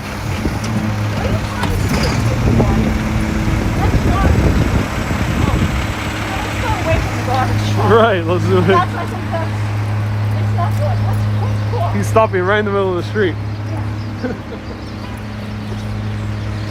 That was unpleasant. Yeah. Oh, nowhere. We don't have to stand next to a garbage truck. 7th Avenue over here, so that's why there's a lot of crooked triangle plots of land because 7th was cutting through the middle of the village. So yeah, you can appreciate it now from this way. Oh, whoa, So okay. that's it. It's a little That's it. triangle. Do you see that? It is tiny.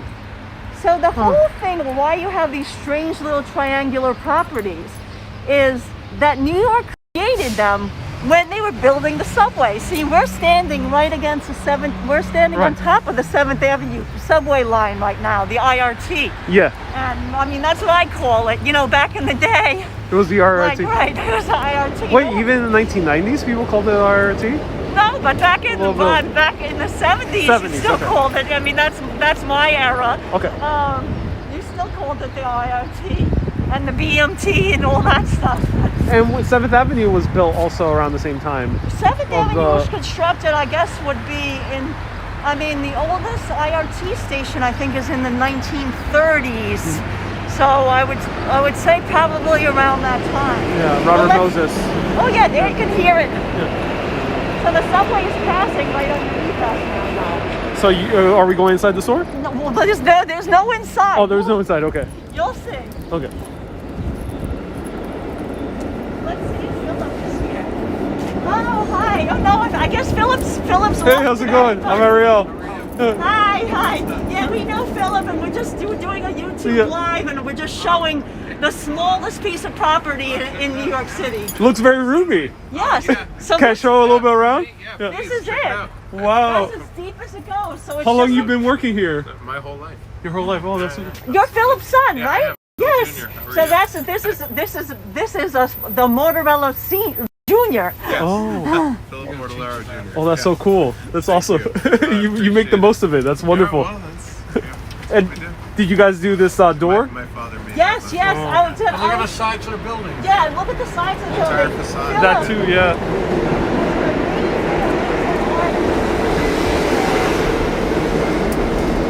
Beautiful. He welded in each of these, this is a big, beautiful sculpture. Basically, it's like I consider it a sculpture that he made for the facade of the building.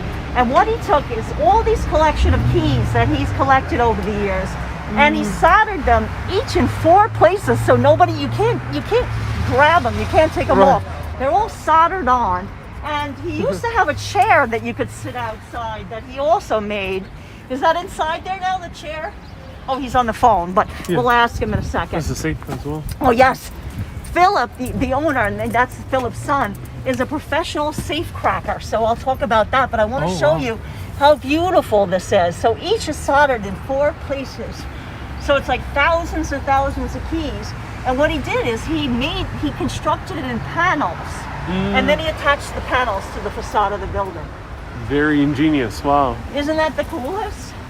It's a bit easy to miss. You gotta really pay attention because it's so well done. It kind of blends into the design of the building. Right.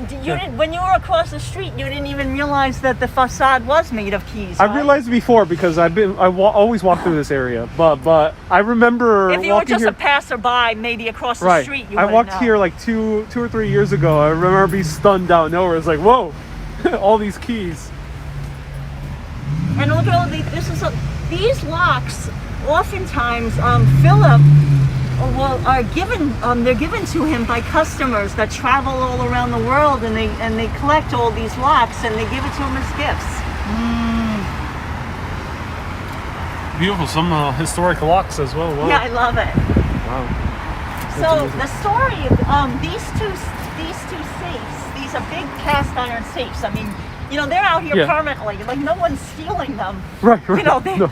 you couldn't. What's in them? Do you know? Oh, they're empty now. They're empty, But this is a story that Philip told us, is that what happened is he's a professional safe cracker, so The he can father open or the son? The owner. I don't know if the son can. Okay. Maybe he's Father. learned the art of it, because Cool. you know, you kind of you listen by ear. It's like an ear and touch that you do it. Right. But what happened was he told us that after 9/11 that he got a lot of calls from buildings downtown that you know, had been affected from, you know, the collapse of the World Trade Center, that their safes no longer opened because of, like, you know, the impact and stuff like that of those buildings falling, that it affected other buildings. So they gave him a call to open safes, you know, because there's a lot of financial buildings downtown that have safes that have very valuable collections in their safes. Oh, and they So couldn't open them because they had no. They couldn't open them, right? They lost the keys and. No, they got damaged somehow. damaged, You know, okay. like the electronics of them, even if they were modern new ones, like you can still use the old school way. And he Interesting. had to use the old school way of opening the safes so they can get their valuables from them. So being a safe breaker is a legit job. Exactly. He's not a robber. He doesn't rob them. Right. He legitimately is hired to crack open the safe. So. And what would one visit a locksmith? I know this sounds like a very obvious question, but for people who might not know, what's the purpose of a locksmith? I mean, when you need keys to get in your apartment, you Yeah. need keys for your bicycle lock, you need keys Yeah. for just about anything. Right. And the thing with Philip is that we love to get our keys made here, because I don't know if you ever went into like just any old kind of place, but sometimes you get a key made and you get home and it doesn't really work. Like you have to jiggle it, or like something. Or you end up breaking it sometimes. Right, Yeah. something's wrong with it. What Philip told us is that's not going to ever happen here, because Oh, interesting. Philip and his son really are the only ones that work here, and they calibrate their instruments like every single day. He said the key to making a good key Yeah. is that the instruments that they're using to like do the cutting and matching of it have to be calibrated. So that's Oh. what's important. He said he calibrates. Also, there is everything. craftsmanship in it. Yes, and you can see everything. This is it. It's really, you know, a one-man operation, because really nobody else is fitting back here.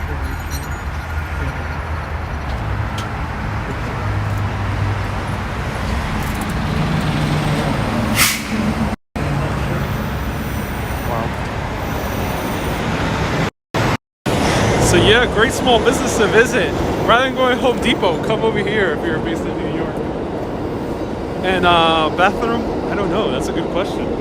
That is a good question. That is a good question. Maybe. Is there a basement level to this No, place? this is it. Oh, interesting. It's 125 square feet. That's why it's the smallest. No, so one of the people on YouTube Live was asking, "Is there a basement level?" I'm like, "No, this is it. This is the entire storefront." Looking at it. Yeah. What? If I may ask, what do you do for the bathroom? Like. Apartment. Oh. We have an apartment here. All right, guys. That's good. Thank Awesome. you. Have a great day. Thank you. Say hi to Philip for us.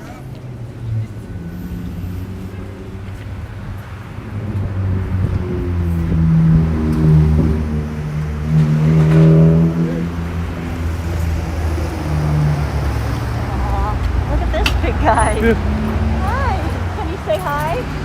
Yeah, but she's not friendly with dogs. Oh, okay, yeah. You can say hi. Oh, I need him. What the guy looks nice. Get you blue sheets. He's very submissive, so he doesn't, you know. Here. That's why she's probably just like, okay, I'm okay with him. Bye-bye, thank you. Bye. All right.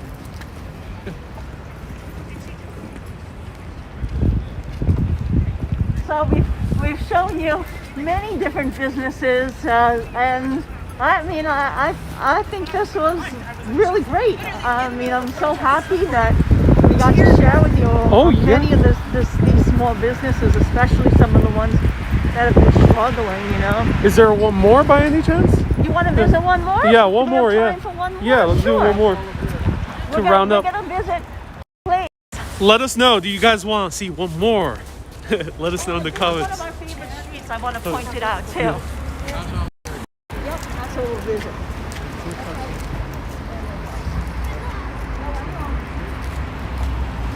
No, I just love this street because it's so. It's like when you think of Greenwich Village, Right. like, you know, the tree-lined streets. To me, this is just a really, really pretty street, Commerce Street. So yeah, we're gonna visit. The people voted. They definitely want one more. Okay. I think because it's near Christmas time. Cool. And getting in the Christmas spirit, besides food and getting your pastries and getting cannolis and getting your pork sausages for Christmas. Right. What do you also need? You need a bottle of wine, right? Oh yes, we do. Yeah. So we're gonna visit one of the oldest liquor stores in all of New York City. Ooh, okay. I'm excited. And also one of the oldest neon signs, right? That's right. I think that's the place. Okay. That's And amazing. The reason why this is one of the oldest liquor stores is actually they were open before Prohibition. What? So- Wow. And during Prohibition, they operated as a speakeasy. That's very sneaky of them. That's right. They made their own hooch. Yeah. Do they still make their own No, moonshine? Okay. no, they don't. But you know, you had to figure out a way to make it work. I mean, if you had a liquor store, One thing I'm curious about, I remember coming here in the 1990s as a little kid and seeing a lot of tarot card shops and psychic shops. Were there more back in when you were here? I mean, No, I no, no. think there were a lot of like little storefront Yeah. ones. I mean, I even remember ones on our own block in the East Village. I think because rents have gotten so high Yeah. that they can't make it. I mean, honestly, I don't even know how this one's still making it. Like, look at it. But they're used- Established 1989. How are they making it with Yeah. the coronavirus? You know, this is probably a high-end one. I think Yeah. so. Like even John Lennon used to go see a psychic. So Yeah, you know, some of the stars. You're right. Elisa says you're an old soul. Oh, thank you. That's So the liquor store that we're visiting in our Christmas spirit here, The final stop on this tour. exactly, is Casa Olaveri Liquors. And it was actually founded by an Italian immigrant. So, but they're known for their large selection of Spanish wines and liquors as Oh, well. interesting. So I want to show you. Wow, beautiful neon sign.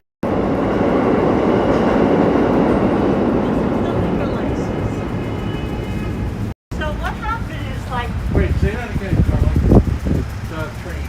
Oh, Casa Olaveri is one of the oldest liquor stores in New York City. And you can see this beautiful, this is like gold leaf lettering. So this is an art form unto itself that you hand paint the lettering on the window with gold leaf. So it's done by hand. This is hand painted. Wow. Yes, you can see Dave's Sign Company. Oh wow.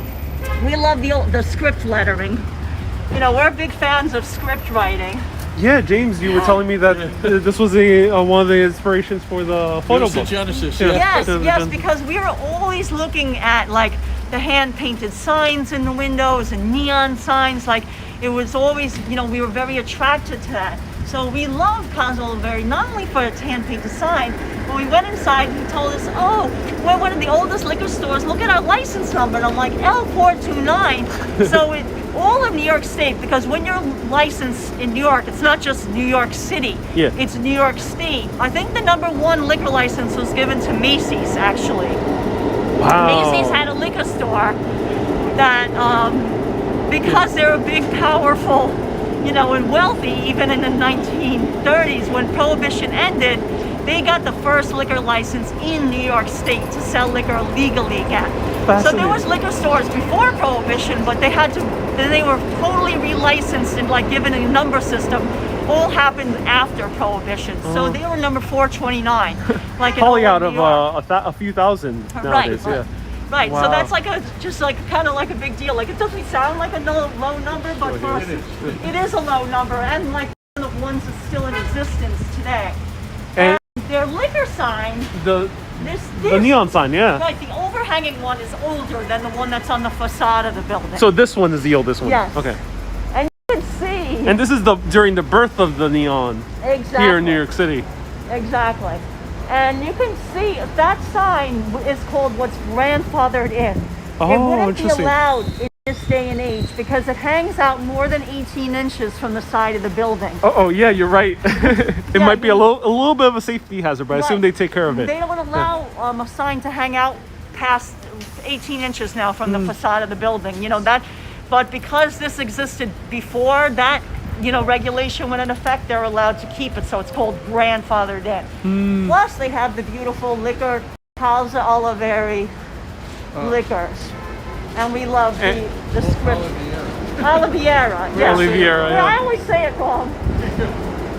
And But it's funny because you can see like some of the neon is out, like the fine that used to be lit up, that lost its neon, and then even though some of the lettering, like the ORS and liquors, is out right now.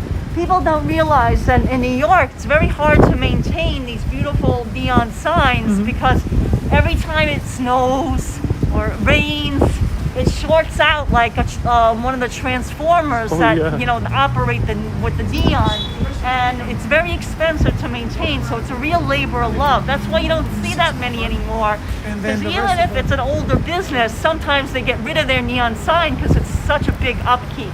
I mean, sometimes like thousands and thousands of dollars to maintain them just every year. that's impressive. Yeah, and there's so few neon makers nowadays. Exactly. It's a unfortunately like a dying sort of art Wow. form. So check out Casa Olivier. Yeah, you can see they have like a lot of, you know, when you peek in there. Yeah. Is it okay? Oh, you said it's okay. It's okay? Okay. Yes. Oh, you want to come in? After you. Thanks. Yeah. Just showing everybody your lovely home. Oh, he is. Oh, look, he gets a treat.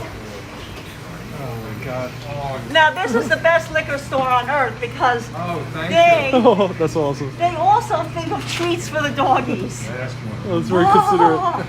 How are you today? Oh, we're Good. fantastic. We're Thank you exploring so the small businesses in the area. Yes. Yeah.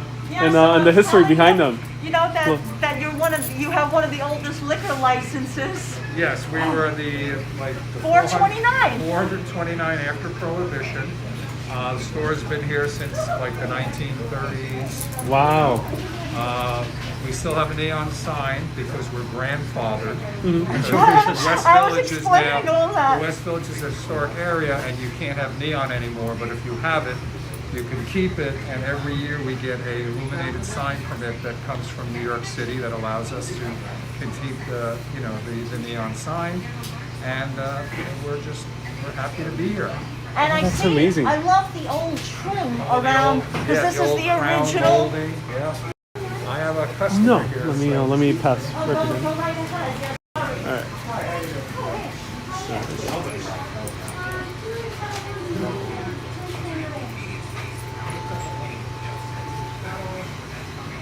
Wonderful.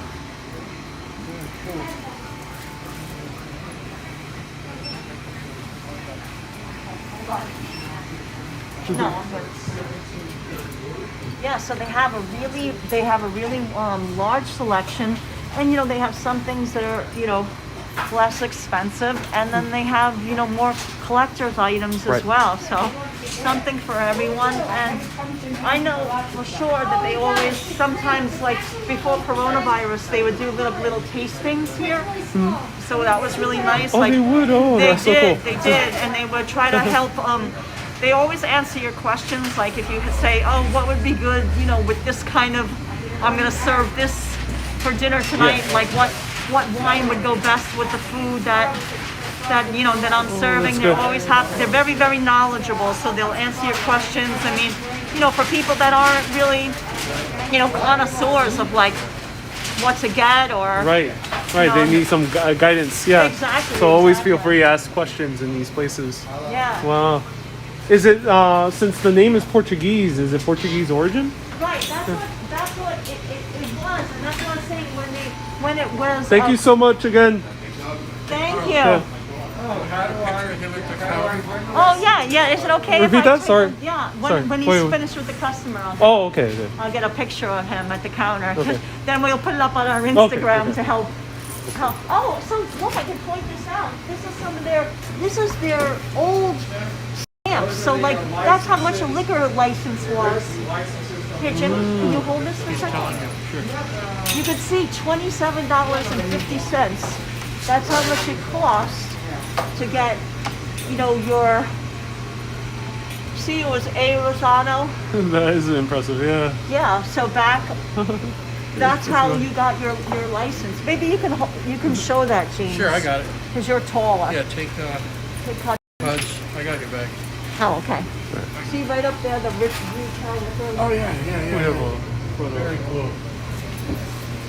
And then, Lord, let me get a picture of the owner before. Sure, there you go. Okay, thank you. A little behind the scenes here. I'm gonna take him outside, honey. Yeah. Is it okay? I'm gonna put you up on our Instagram page if I get a portrait of you standing here. Oh, that would be great. Oh, cool. So that way we can say, come and support your local. Yes, please. We need it now more than ever. Oh, definitely. I know. It's been so difficult. I mean, I know you guys at least were able to stay open, but that doesn't mean anybody was coming in, Well, you that's know? the problem. Is a lot of people just left town. So. Yeah. Okay, hold on. I'm doing everything manually because I don't like the camera to tell me what to do. I do it the old school way. Oh. Were the original owners Portuguese? No, the original owner was Italian, Mr. Romano. Okay. Then he sold it to Mr. Olaveri, who was Portuguese. Oh, I see. Then he sold it to Mr. Viegas, who was Portuguese. And then they sold it to me, so we're back to being Italian. Oh, interesting. So you It comes made full you made it circle. right, a full, Yeah. Right, we a made full it full circle. circle, right. But that's what I was saying. They do have a lot of still Portuguese A wines. lot of Portuguese. And do you guys deliver Yes, here in New York? We deliver in Manhattan up to 59th Street and down to as far as World Trade. Wonderful. And what do you recommend for people for the holidays? For red wine or wine in general? No, champagne. Champagne. Oh, okay. Champagne. Excuse me one second. Yeah. Oh, sure. Don't go away. Okay, We we won't. Yeah, so that's why when you saw those liquor licenses from Yeah. Rosanna, you could see Rosanna. So that was when it was originally the Italian owner. Right. And then, like you're saying, Olaveri, that was the second sign that was added. That's why that overhanging one is the original sign I from see, when I it see. was Rosanna. And then they then Olaveri. Made it on top of it. Yeah. Olaveri. Oliveira. Oliviera, yeah. I don't know It's why a I bit say hard to pronounce. Olaveri. I don't know why I make it Italian, and I shouldn't have made it Italian. I mean, Portuguese is a bit of a hard language to pronounce. And what is your recommendation for wine or, Oh my or liquor? God, I am not a good person to ask for that. How about liquor? Or are you a fan of cocktails? I mean, I would love to celebrate with champagne too. Champagne, okay. I'm Champagne all lover. for that, and my personal favorite is the Veuve Clicquot. Which one? Which okay. is- Okay. The orange up right The here. orange the one, right there. Veuve Clicquot. Okay. everyone. Try that one. Karla's personal recommendation. It's an Urbanist orange as well. Oh, see? There you Right. go. It's perfect. But even better. Yeah, that's wonderful. Don't know, he's coming out. I need him for something else, please. No. Hi. Yeah, so like the owner was saying, I mean, even though liquor stores have been able to be operating this whole time during the coronavirus pandemic, because other retail, had to close for a few months, it still doesn't mean that they're, you know, thriving because, like how's he it was going? saying, unfortunately, a lot of Well, people yeah. moved away and they don't have the customer base that they did in the past. I gotta, And sorry. Oh, hey, we're exploring the area. We're shooting small businesses, and we were just curious. What was the? Sorry about that. What is the champagne you recommend for people on the holidays? See? What? But click out. Ah, What I same said as would- yours. would That's be wonderful. My recommendation. And what's your rarest collection that you have here? These days it's bourbon or Japanese whiskey. Yeah. So, Pappy Van Winkle. Wow, Which is very sought after, comes out once a year, allocated bourbon. Oh wow! So this is one of the Japanese And then the whiskeys. Japanese Oh, very whiskeys, expensive. which are 17 and 21-year-old, which are very tough to get these days. Wow, You that's know, impressive. Yeah, there's a bourbon is just a hot ticket item right now, and you know it's very allocated. It's very tough to get things. If you look these up online, they go for 3 and 4 times the price. You know, of already several $100s. Right? Wow. Okay. So you're getting a good deal here. Absolutely. Is Yeah, we Rip- just charge fair market price. Is it a New York brand? Rip Brand No, Winkle? Kentucky. Kentucky. Okay. Yes. Because they're making a New York reference right there. Yeah, awesome. yeah, I know. That's amazing. Yeah, upstate, a lot of Rip Van Winkle stuff upstate, right? Yeah, of course. Yeah, And what's your Hunter website? Mountain. Casa Olaveri NYC.com. Oh, cool. Awesome. Awesome. All right. Thank you so much. right. Again. Have a good day. Very Happy good. holidays. Thank you. Appreciate it. You can see this on Urbanist Exploring Cities. Urban Exploring City? Urbanist Exploring Cities. Urbanist Exploring And City. we're at James and Karla. Oh, I put up your photo before. All right. All right, so I might come back here to buy a little something. Maybe a little bit of bourbon or something like that. Oh, a little bit. I'm gonna get some brandy because I'm gonna make some mulled cider. I think, well, because we've been out in the cold all this time. We need a hot toddy, right? Yeah, exactly. We need a hot toddy. Do you have any recommendations for people who want hot cocktails in this area? I mean, unfortunately, you know, unless you want to be outside now, that's the only thing is that there's no indoor dining, so you can stay up. I mean, there's a lot of little cute places along here, but I mean, I always like to go local, and I think what do you think would be the best recommendation for someone to go for a little cocktail around here in the village? In the village. I mean, A lot of great places, but Yeah, tons of great places. I'm Yeah. trying to think what would be, oh God. I mean, I think if you want to just have a cappuccino and you don't mind sitting outside, because I know we did a live stream during the snowstorm, Cafe Reggio. and that was Cafe- Cafe Reggio. There was Right. actually a couple in the height of the snowstorm, and they were wearing their ski clothes, having some cappuccino. Oh, that's so outside. funny. We couldn't believe it. That's so impressive. Yeah, but I mean, you could see like even the boucherie across the street. It seems like that's they gotten very extensive with their outdoor seating. I mean, like, look at that. To me, that looks like a wonderful place to Wonderful. visit, because Julius is that's not too far from here, and that's the oldest gay bar in New York City. But anyway. And But wonderful. really, yeah, and They have great hamburgers. they They have- do, yeah. and they've been struggling to survive, so I think that's a great place to have a drink.